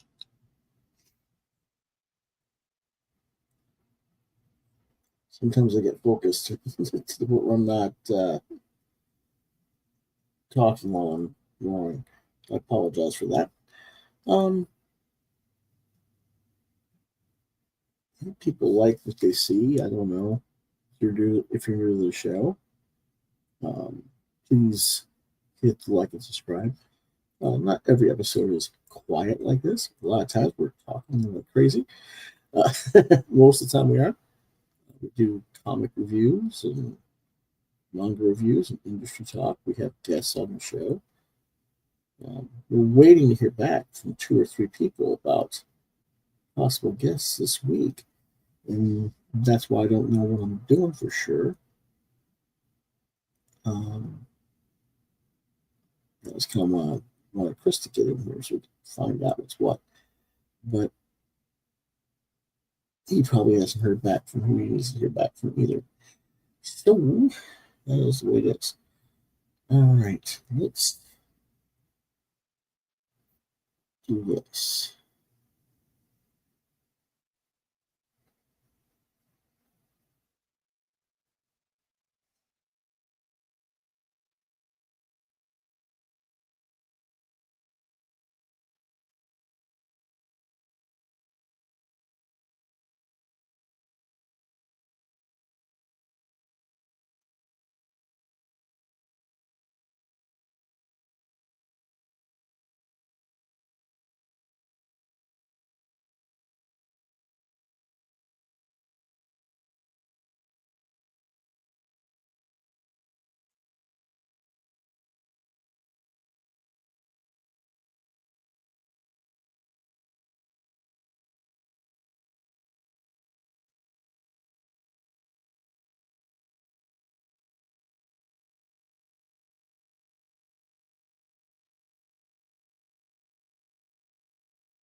Who's my favorite artist? Oh, gosh.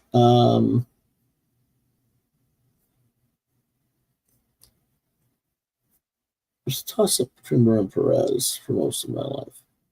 Now I don't really have it. There's so many awesome artists to appreciate that there's really no reason having a favorite, in my opinion.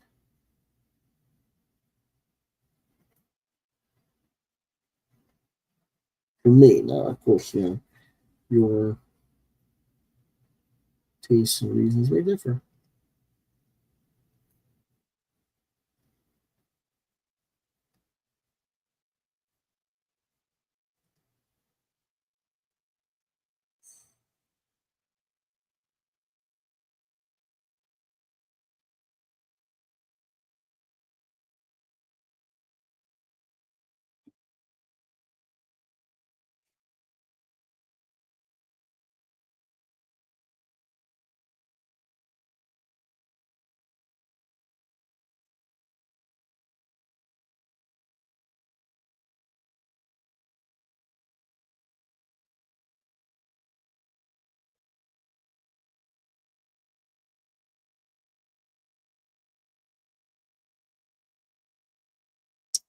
Who am I thinking this with?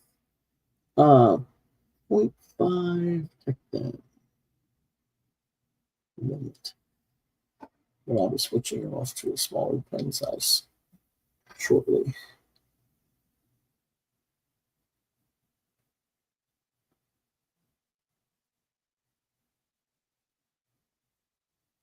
It's just that this tends to fill things faster than the other one I use.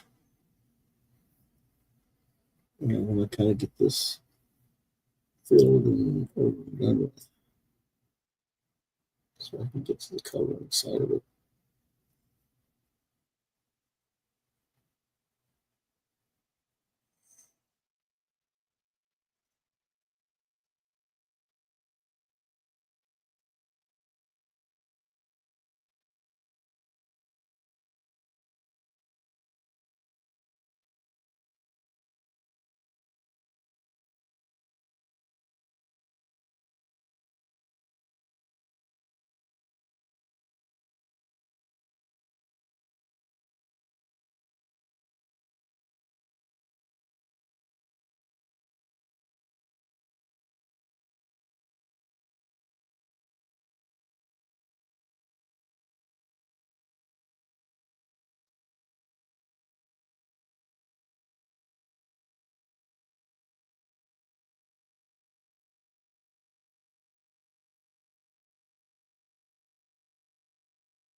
Alrighty.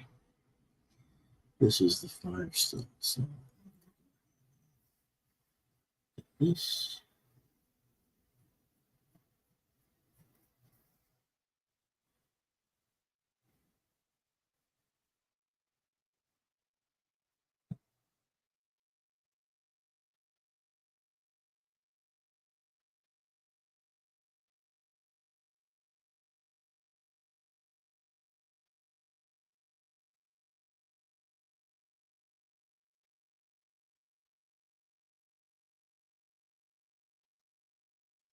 Do you ever notice his face looks kind of like a Christmas tree in there? The nose. Alrighty, let's go ahead and get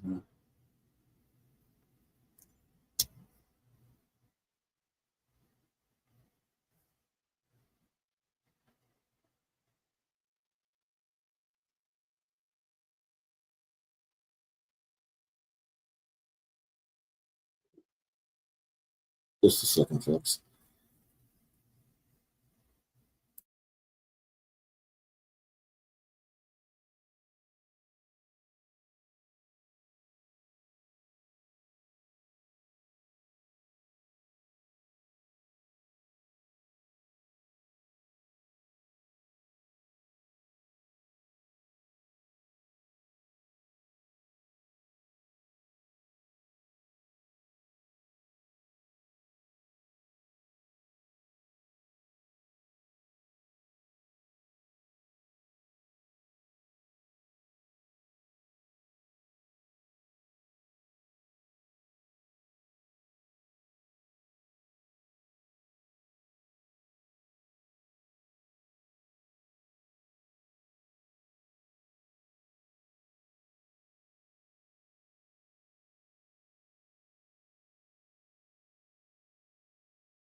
Sorry about that, folks. Apparently the cat got sick downstairs, and my dad was asking me how long ago I fed him and where I fed him for different purposes. We get to take notes of when he throws up and like that for the vet, unfortunately. Because as I mentioned earlier, he's got kidney failure problems. And part of that, what he's doing is that. So I think that's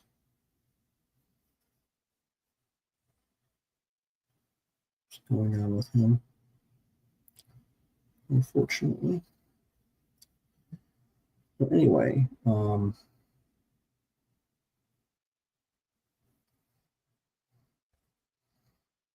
poor guy. And just also just discovered that I've got other things to do tomorrow, which precludes me doing my one kind of podcast because I won't be here to do it, which I'll explain a little bit later in the show. At the end of the show, really, because that's when you guys need to know what's going on for the week.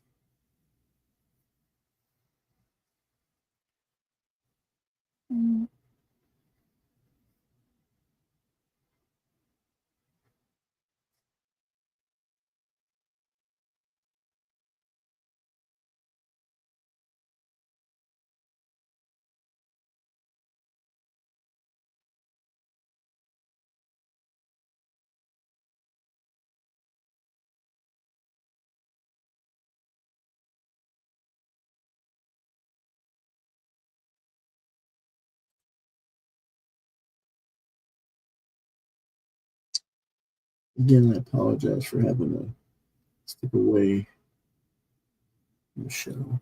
We're almost done with this one for the black and white part of it. You guys can tell me what you think. If you want me to go ahead and make this one available as a black and white or wait until I have a fully colored.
Yeah.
You see him doing the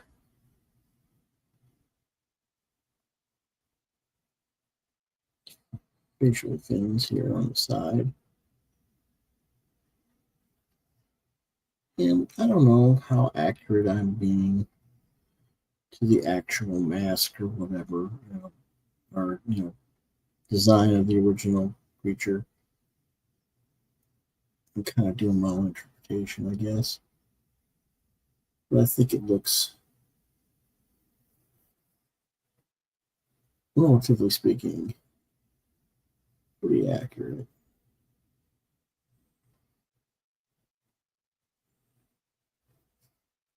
And if it's not, it's certainly still recognizable.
I get this ink will go into the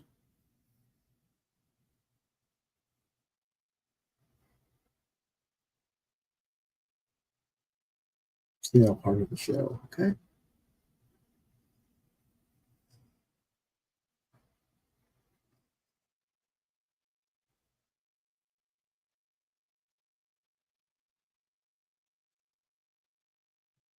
And I'm not going to color this one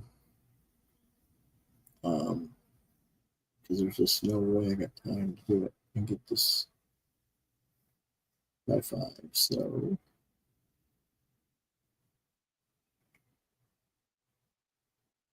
we'll just go with it.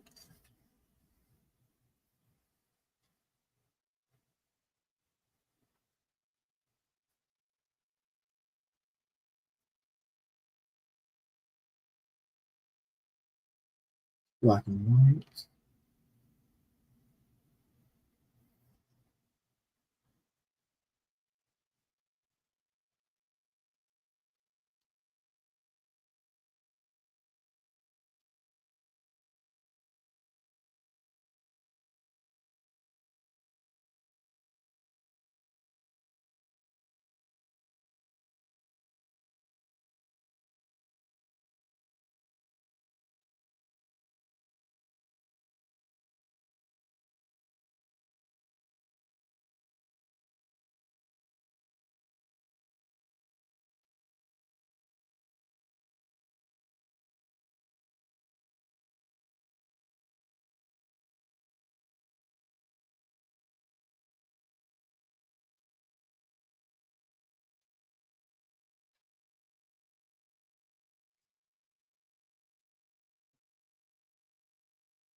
Questions, comments? Feel free to say something in the chat while you're watching. Give me something to respond to.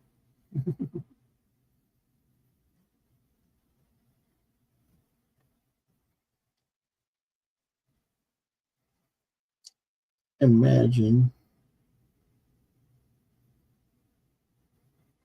this can be so boring to watch. I don't know, especially if I'm not talking. Um, Universal Monsters. I don't know who my favorite Universal Monster really is. Um,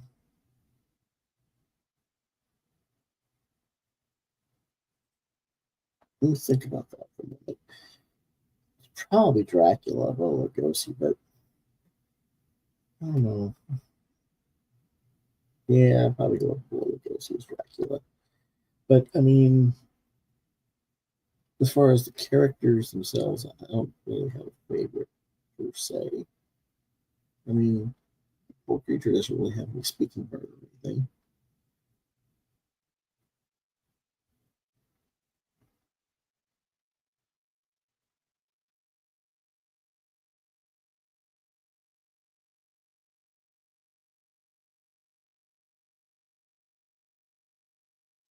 He just had good taste in women and Julie Adams.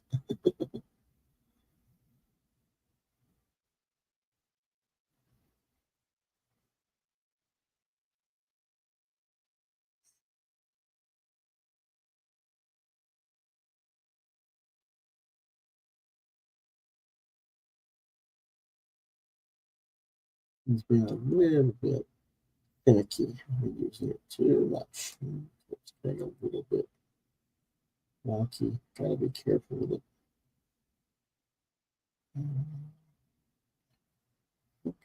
Okay, that works. It's before I forget.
A little bit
after 4, so we got just a little more time before we get the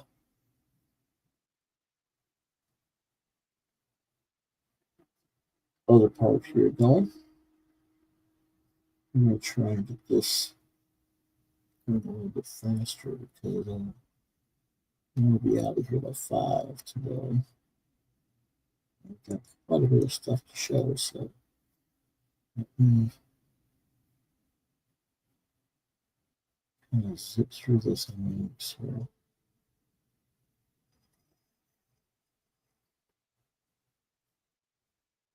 in this one, if I am going to do color, I do want to do it in color, so I'm going to save it for next time as far as being available to buy. Well, you guys can make a bid on it if you want, but I personally would wait until it's fully rendered, unless you want to offer me some insane amount of money. But as is, that's different. Um,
Do one thought here.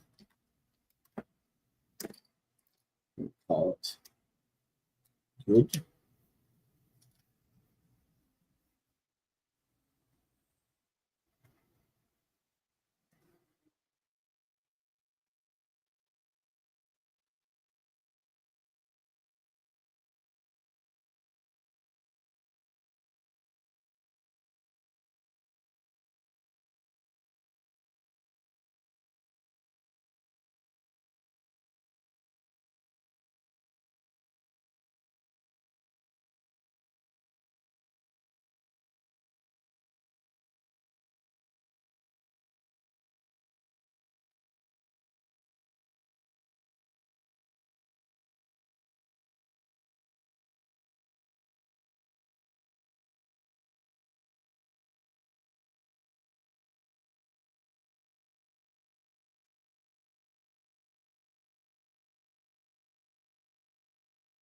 Okay. That's the black and white creature of the Black Lagoon.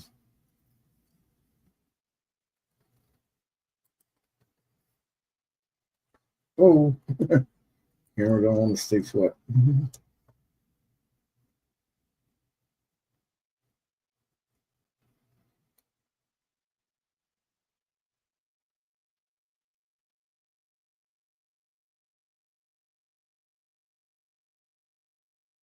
Now, this one, like I said, I want to get it colored. So I'm not really looking to sell this one today, but if you make me an offer, I will take it under consideration. In the meantime, let's get to the third. And that means turning off the camera real quick.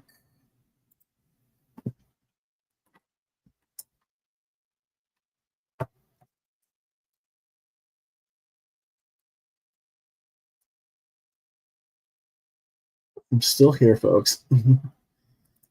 Alrighty. Let's get these open for you so that you guys can see what's for sale.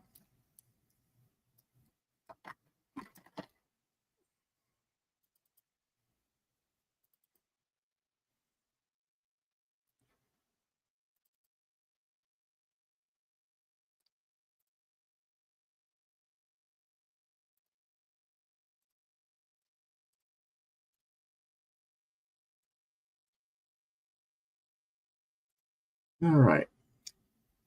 Let me get that out of the way so you don't have that reflection on me.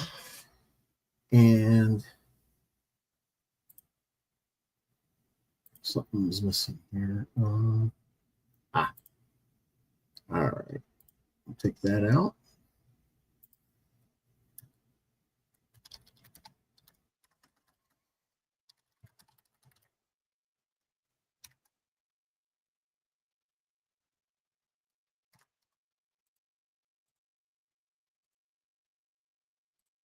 All right, here we go.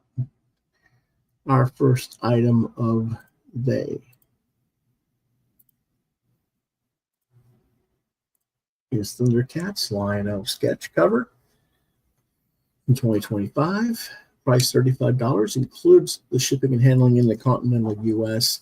Add probably 10 for international. 5 for Canada, 10 for international overseas, I should say. Code is Thundercat1. You must email me your interest at Quoth the Raven LBR72@gmail.com. And then I will send you your link to the information, how to pay me. Because you may not want to use PayPal, you may want to use another method, and we'll figure out what you want to use.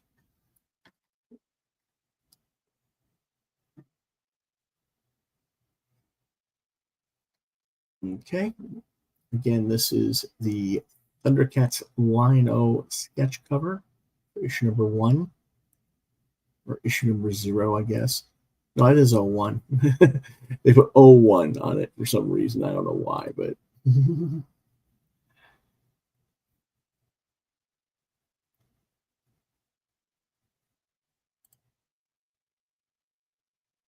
Let me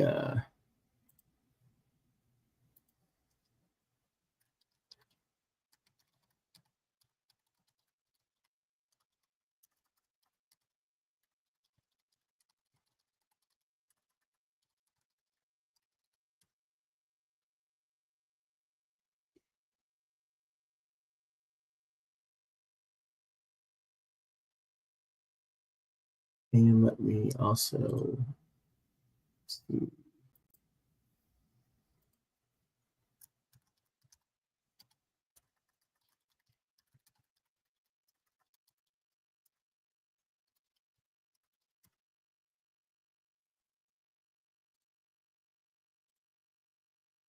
Alrighty, let's go ahead and go on to the next one.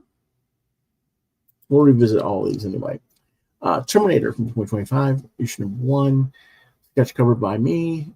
Price is $75. Includes shipping and handling in the continental U.S. Now, I might make it $75 no matter what. I'm not going to necessarily charge you more than $75 for this, regardless. And again, you email Quoth the Raven LBR72 at gmail.com with the code Terminator1 for your order. It's first come, first serve, or first come who gets confirmed.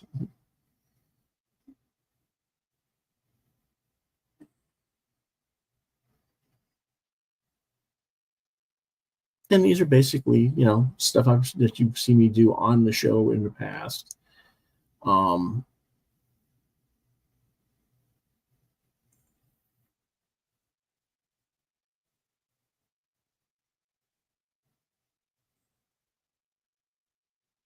Just like what you just watched me do.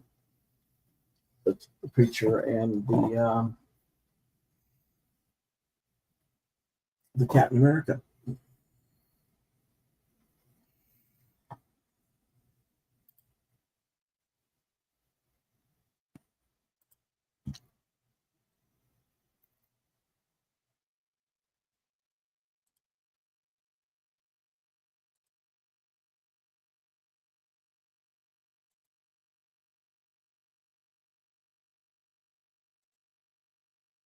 Third book, Silverhawk Quicksilver. This was just done last night. Price is $35. In shipping and include your shipping and handling in continental U.S. I'll say $40 overseas. Code is Quicksilverhawk1.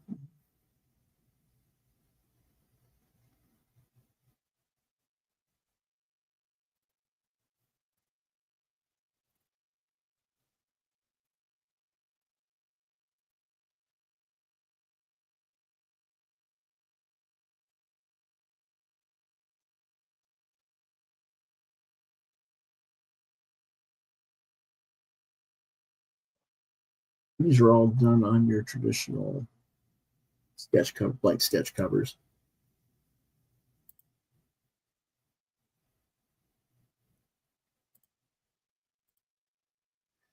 We have Mars Attacks Occupation. That's misspelled there. Didn't have enough room for all the letters, I guess. Anyway, Mars Attacks Occupation number 1 from 2025. Price $55 in the US, say $60 overseas. Quoth the Raven LBR72 at gmail.com, code Mars Attacks 1.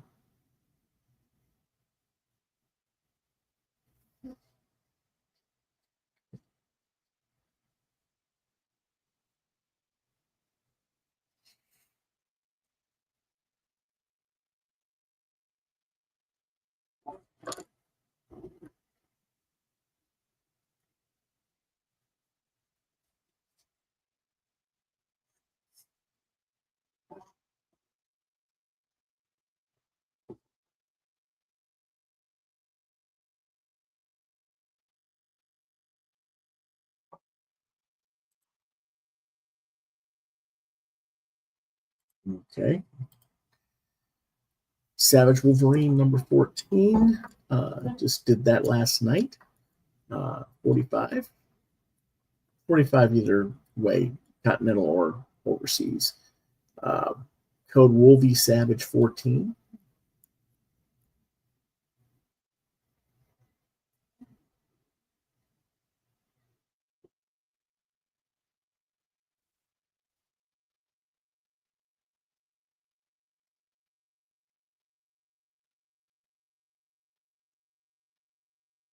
don't know if you guys can read the red spray painted die mutie on the right there, but because someone said it said riff something. I'm like, what? but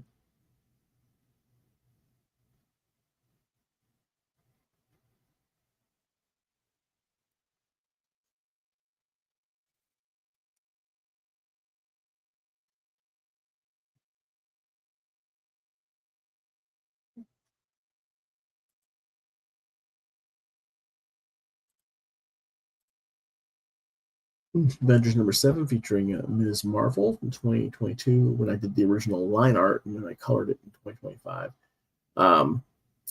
35 in the US, from 40 overseas.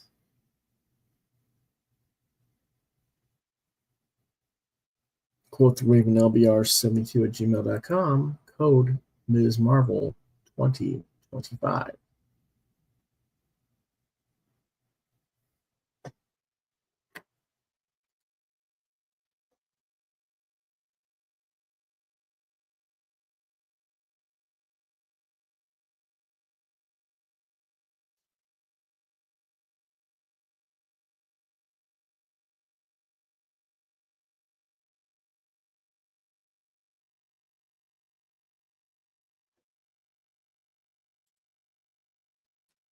Invincible Iron Man #1 in 2025. 55 as is in black and white. If you want it in full color, it's 75. Uh, Again, Quoth Raven LBR72 at gmail.com. Iron Man 25 is the code.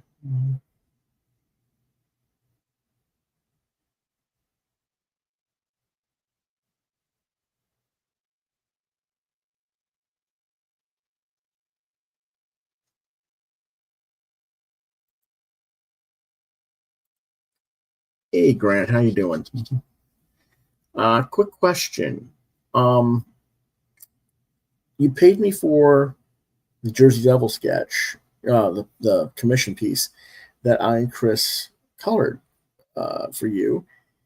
And am I supposed to send you the original? I don't know if that was confirmed or not. It's safely put away, but if you want it mailed to you for the what you paid for it, let me know and I'll ship it to you. Okay.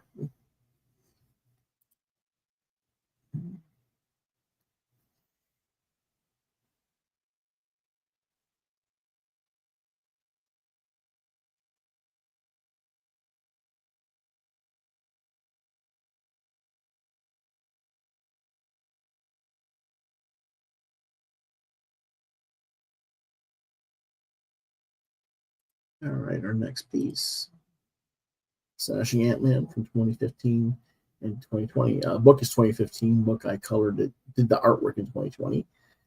This is 35.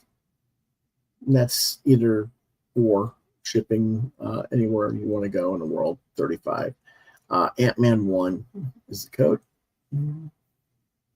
Please email me at Quoth the Raven, lbr72 at gmail.com.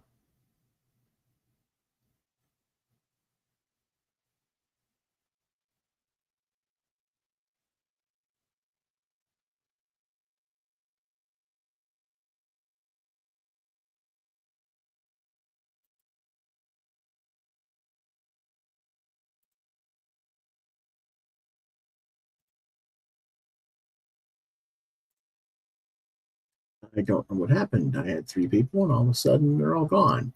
Maybe it's because they've seen these before, or some of them they've seen before. I don't know. Um, I know they didn't see the Savage Wolverine, and I know they didn't see the Silverhawks. So I don't know. Anyway, Mighty Thor from 2015, 2016, I think it is, what I colored, or 2017 when I actually did the artwork. This is a $75 one in the US. I'll say 75 overseas as well. Uh, Code Jane Thor 1.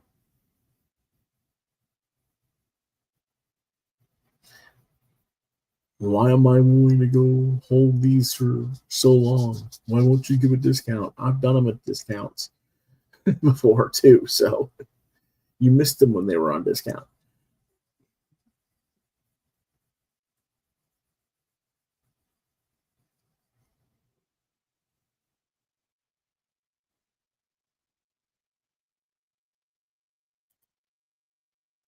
Back on number 38 for 2021, um, $35.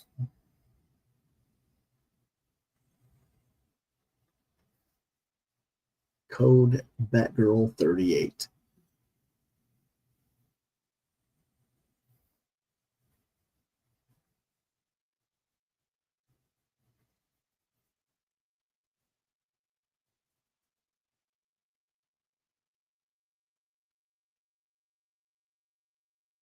Hmm.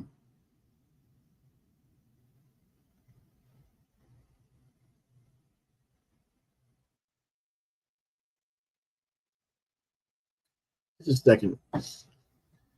I need to check something outside real quick.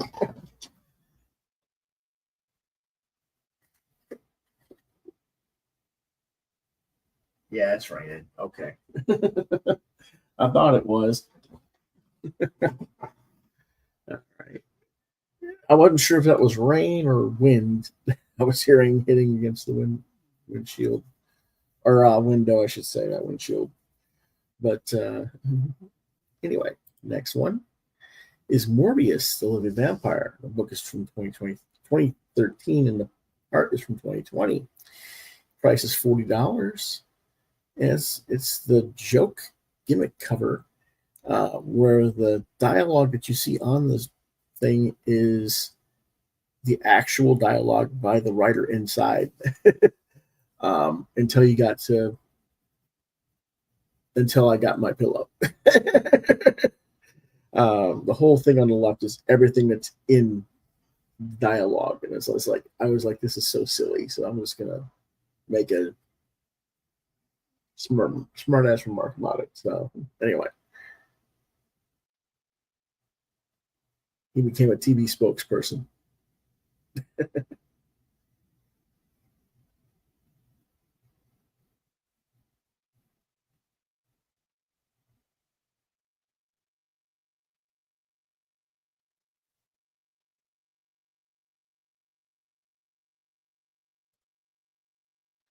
Judge Dredd number 25. Books from 2014, arts from 2015 on the cover, $50 cover. That includes your shipping and handling in the continental US. Code DREAD25.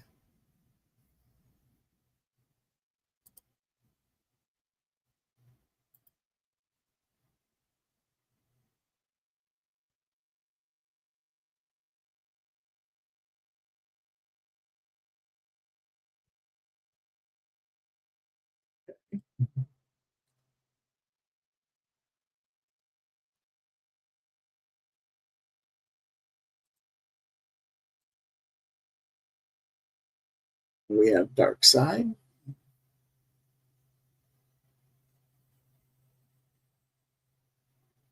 That's Justice League 41 from 2015.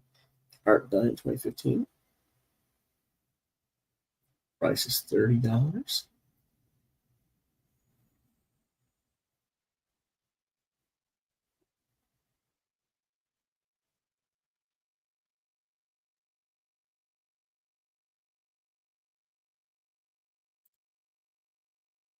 And we have ROM number 1, book from 2016, uh, sketch from 2022, $45, including shipping. Mm-hmm.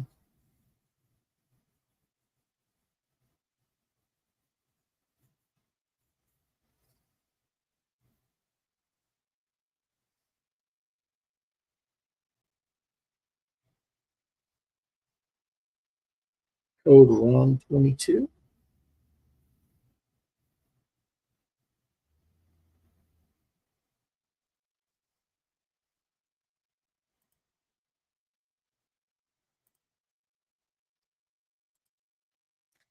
And this is the one man jam piece that I did yesterday on the live draw from yesterday. 13 different characters, each done in different art style. 8.5 by 11, black and white.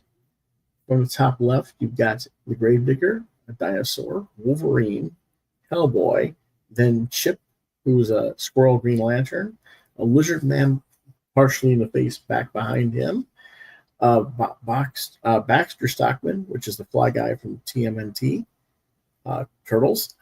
Then you have Death from The Endless, Sphinx the robot from Alien Worlds number 4. He was the robot guardian of Princess Pam. Of course, you have Catwoman and Batman, and finally Odie and Garfield.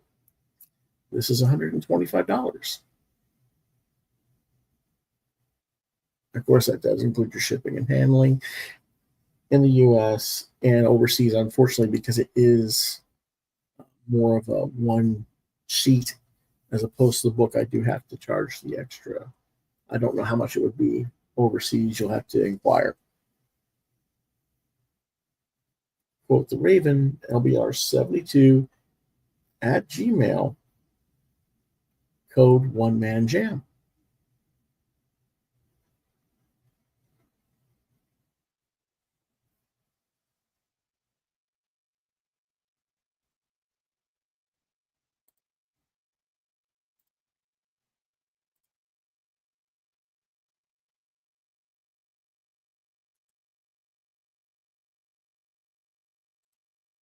Hello, hello again. Let me, okay. Now, those are the 15 pieces, and I'll go through them again with you in a moment.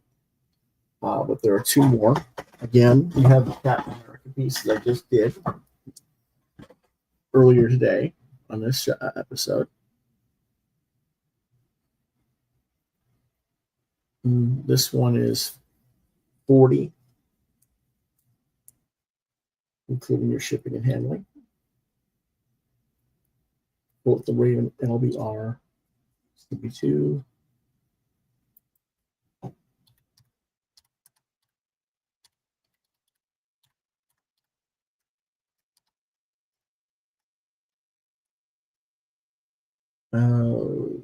It's being silly. Why is my keyboard not working?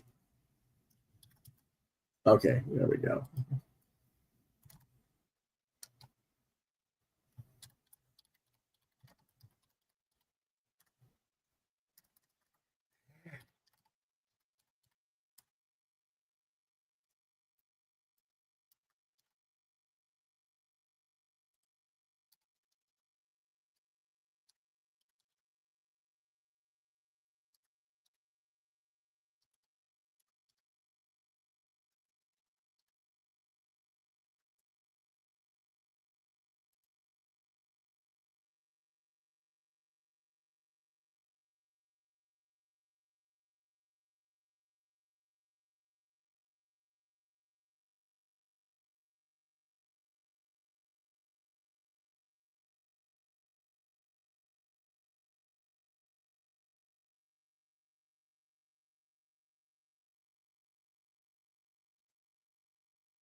And then I just completed the pencil, the ink part of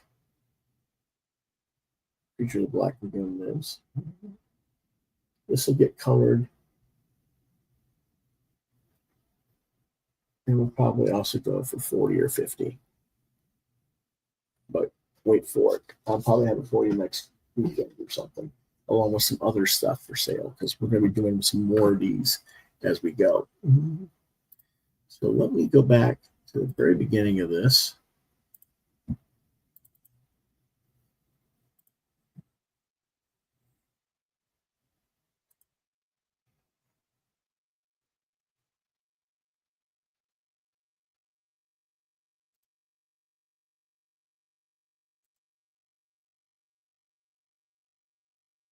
I have not received anything like that.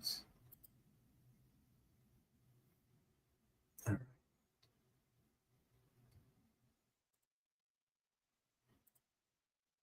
Okay.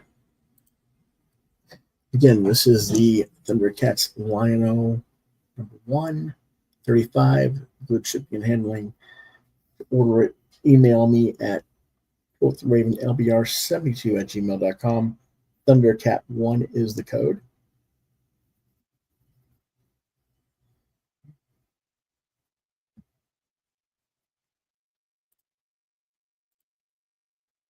Terminator number 1, 2025. 75, including the shipping and handling in continental US. Code Terminator1.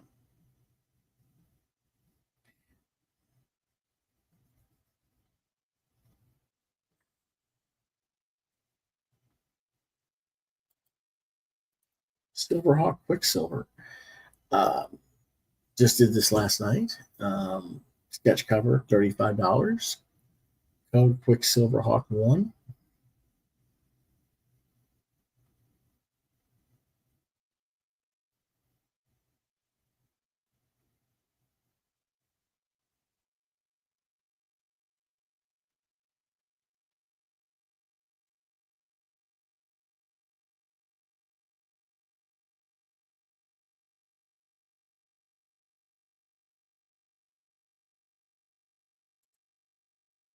Mars Attacks Occupation. Pardon the spelling. I didn't realize it. I've had to shrink it to get all the letters in. Uh, $55 in the US. 55 overall, I guess. Mars Attacks number 1. Hi. You want to be on? You want to be on? You won't be on TV again? What? You ready to be on TV again? Okay, well, come here. Come on.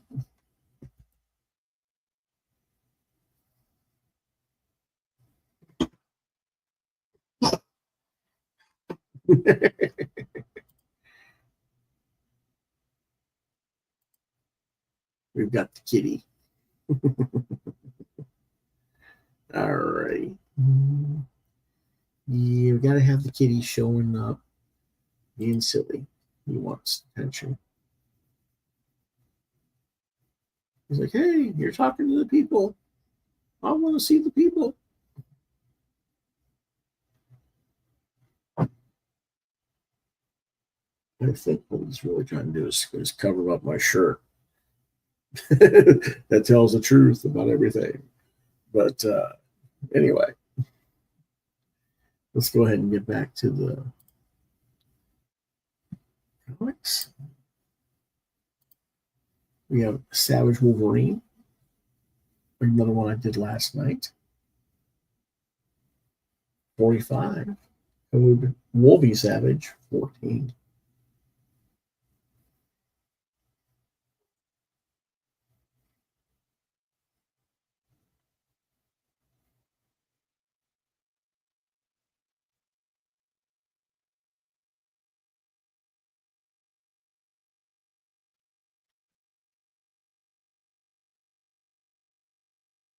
I think the rain got him all upset now because he's like shaking.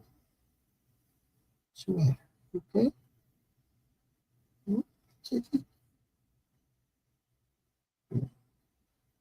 Okay. Avengers number 7, originally penciled and inked in 2022, colored in 2025. Sketch cover for $35. Code Ms. Marvel 2025, rather.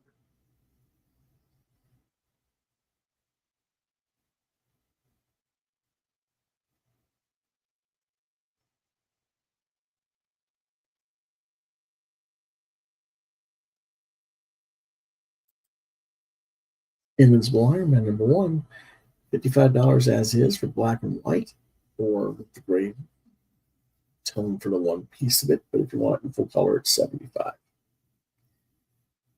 To order, both Raven LBR 72 at Gmail, code Iron Man 2020. Iron Man 25. There we go. Kitties. What are you doing? What are you doing?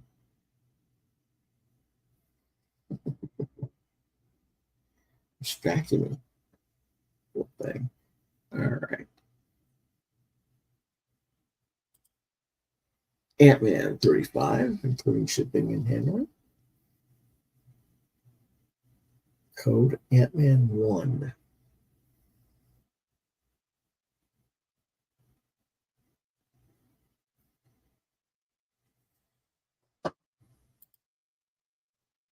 Mighty Thor, books from 2015.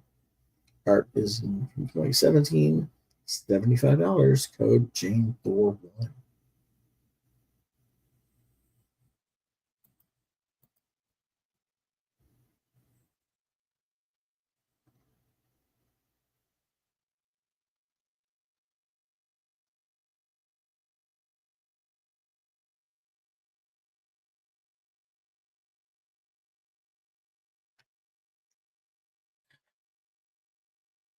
No, you can't be on the keyboard. Put your tail away.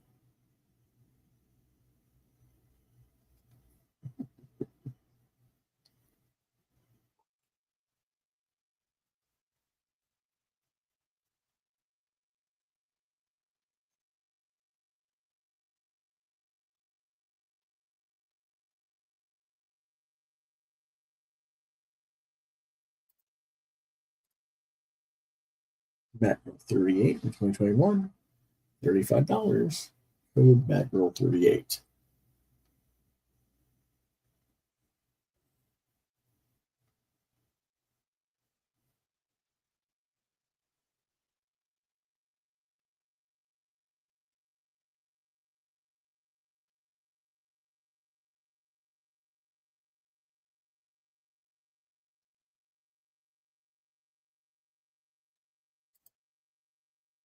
Morbius Living Vampire parody comic cover in 2020.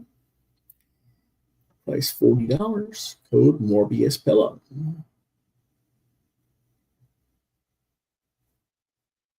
For those who don't know what all that dialogue is, that is the dialogue um, in the comic book itself, written by Joe Keating, which I thought was hilarious.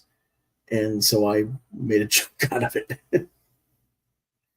All the way until always, always. Then it was until I got my pillow. Now I sleep like the dead. Because he's a vampire. Vamping vampire, but still a vampire.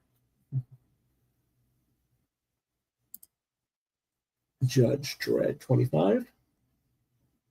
Book from 2014, art by me in 2015. Price $50. Code Dredd 25.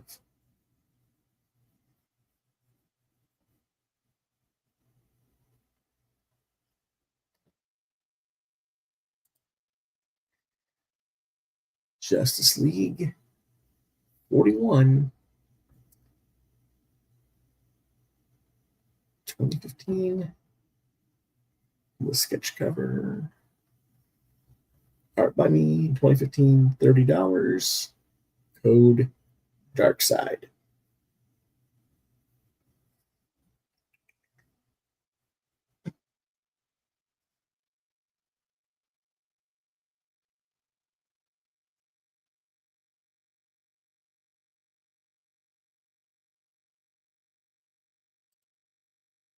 ROM 2016, 2022, $45. ROM 22 is the code.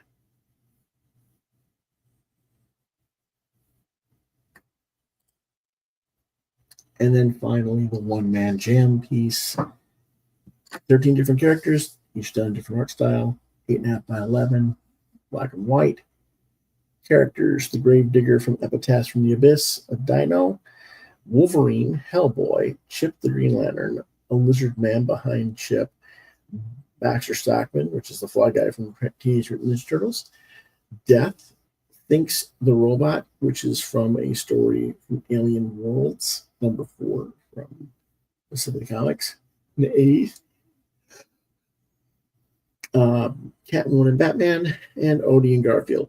Price $125. And it'll be a little bit more if you're not in the continental US.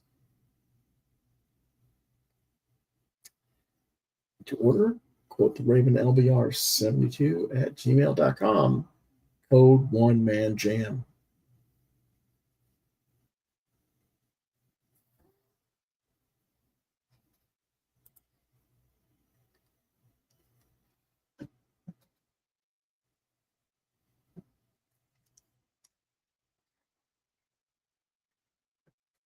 Okay. Sorry, my cat's being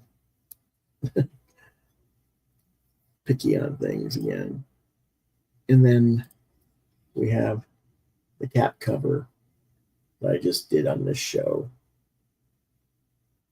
That's $40, including shipping and handling. Code CAPAM2025. Again, email me. Let me get the banner out of the way here. There.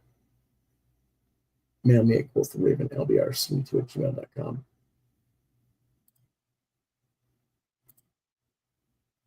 And that's the code again. CAPAM2025. Okay. That is all we have to offer this week. Now, I'm going to leave these prices open and available. You can email me through Tuesday. First person, first come, first serve. I'll confirm you and tell you where to send or how to send me your payment, and we'll get everything confirmed that way. But go through the email you see on the screen, Quoth the Raven LBR72 at gmail.com.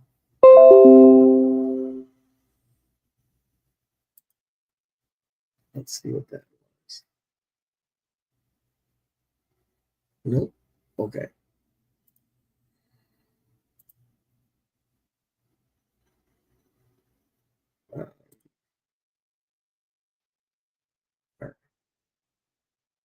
Okay. There might have been some people who came in to see the sketch covers from one of the Facebook post groups. And if you come over and you saw something you liked or didn't like or whatever, let me know. But I'm going to let you guys all know about those prices again over there on those forums shortly. Again, those prices are good through Tuesday. That'll be the July 8th, 2025. Email me at the address you see on the screen. And I'll also post like a bunch of links for what's what elsewhere to be seen as well. Okay. So it is about, got another 15 minutes or so. And what's going on moving forward for the week? Well, normally Monday we have our Monday manga, but I haven't had time to read the manga that I was supposed to review. And it turns out that my father's got a doctor's appointment that I didn't realize he had. So I'm not going to do Monday manga on Monday. If I have time, I'll do it on Tuesday. Tuesdays is usually our crowdfunding night. I haven't had a chance to find out whether or not we've got our guests or not. That was one of the reasons why I wanted Chris to come on the show, but he's busy with his client. I'm going to have to reach out to a couple of people, make sure that they're interested before I can commit anything else on Tuesday. Thursday this week, there is no reviews this week because it's my father's birthday on Thursday, and I'll be off doing birthday thing with him. And then that leaves Friday. And Friday is our movie night. And our movie for the week will be Hellboy the Crooked Man. That's the newest film. The one that's actually written in, I guess, I don't know if it's directed by Mignola, but it's scripted from Mignola based on a Mignola story. Whereas the Del Toro books or Del Toro movies are more of his own thing rather than a Mignola thing. So hopefully that will be good because I haven't seen it yet. I've heard it's good. I've heard it's bad. It depends on whether or not you like the actor who plays Rolka. It's not Ron Perlman. If you're used to Ron Perlman, you might be disappointed. We'll find out. But that'll be Friday. And then next week, I'll return with a live draw and sale. And all the stuff that you just saw will not be there. So make sure you check it out come Tuesday. Watch that stuff Tuesday. It goes in the vault. Now, Creatures of Black Lagoon will be available next weekend, and we'll see what other cool stuff I've got. I might do a couple more sketch covers for live draw, or I might do some other things because some people like to do the trading cards and other things like that. So we'll wait and see until next weekend. All right. What was that?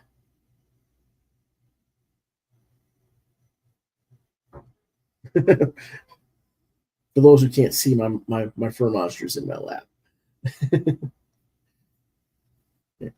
Here's his tail. See?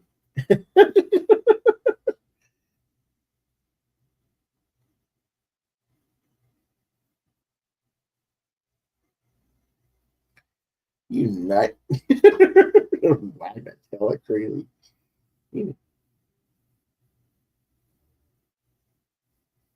Anyway, that should be all for this episode, I think.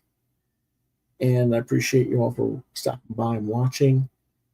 And again, we'll see you on Tuesday for sure, either for the Tuesday manga and or for the crowdfunding and movie, or not movie talk, but industry talk. And then Friday we'll see you on for Hellboy, Crooked Man. So until then, you guys have a great weekend, and we will see you next time. If you want to reach out to me on social media, Facebook, Lewis.BrightRaven, at Twitter, or the Mad Elon Muskrats channel, Lewis Brightrave 2. You can see more of my artwork at deviantart.com/BrightRaven. You've been watching Quoth the Raven, Lewis Brightraven, exclusively on YouTube. Again, the email to reach out to me for any of those books you've seen, or if you want to commission artwork, anything like that, Quoth the Raven, lbr72@gmail.com. You can also email me and ask questions, suggestions for books you want me and my co-hosts to review, whatever. Just be polite. That's all I ask. And if I don't get back to you through the Gmail address, try lewisbrightraven at yahoo.com. What are you doing down there, kitty boy? That's my finger you're trying to bite. What's up?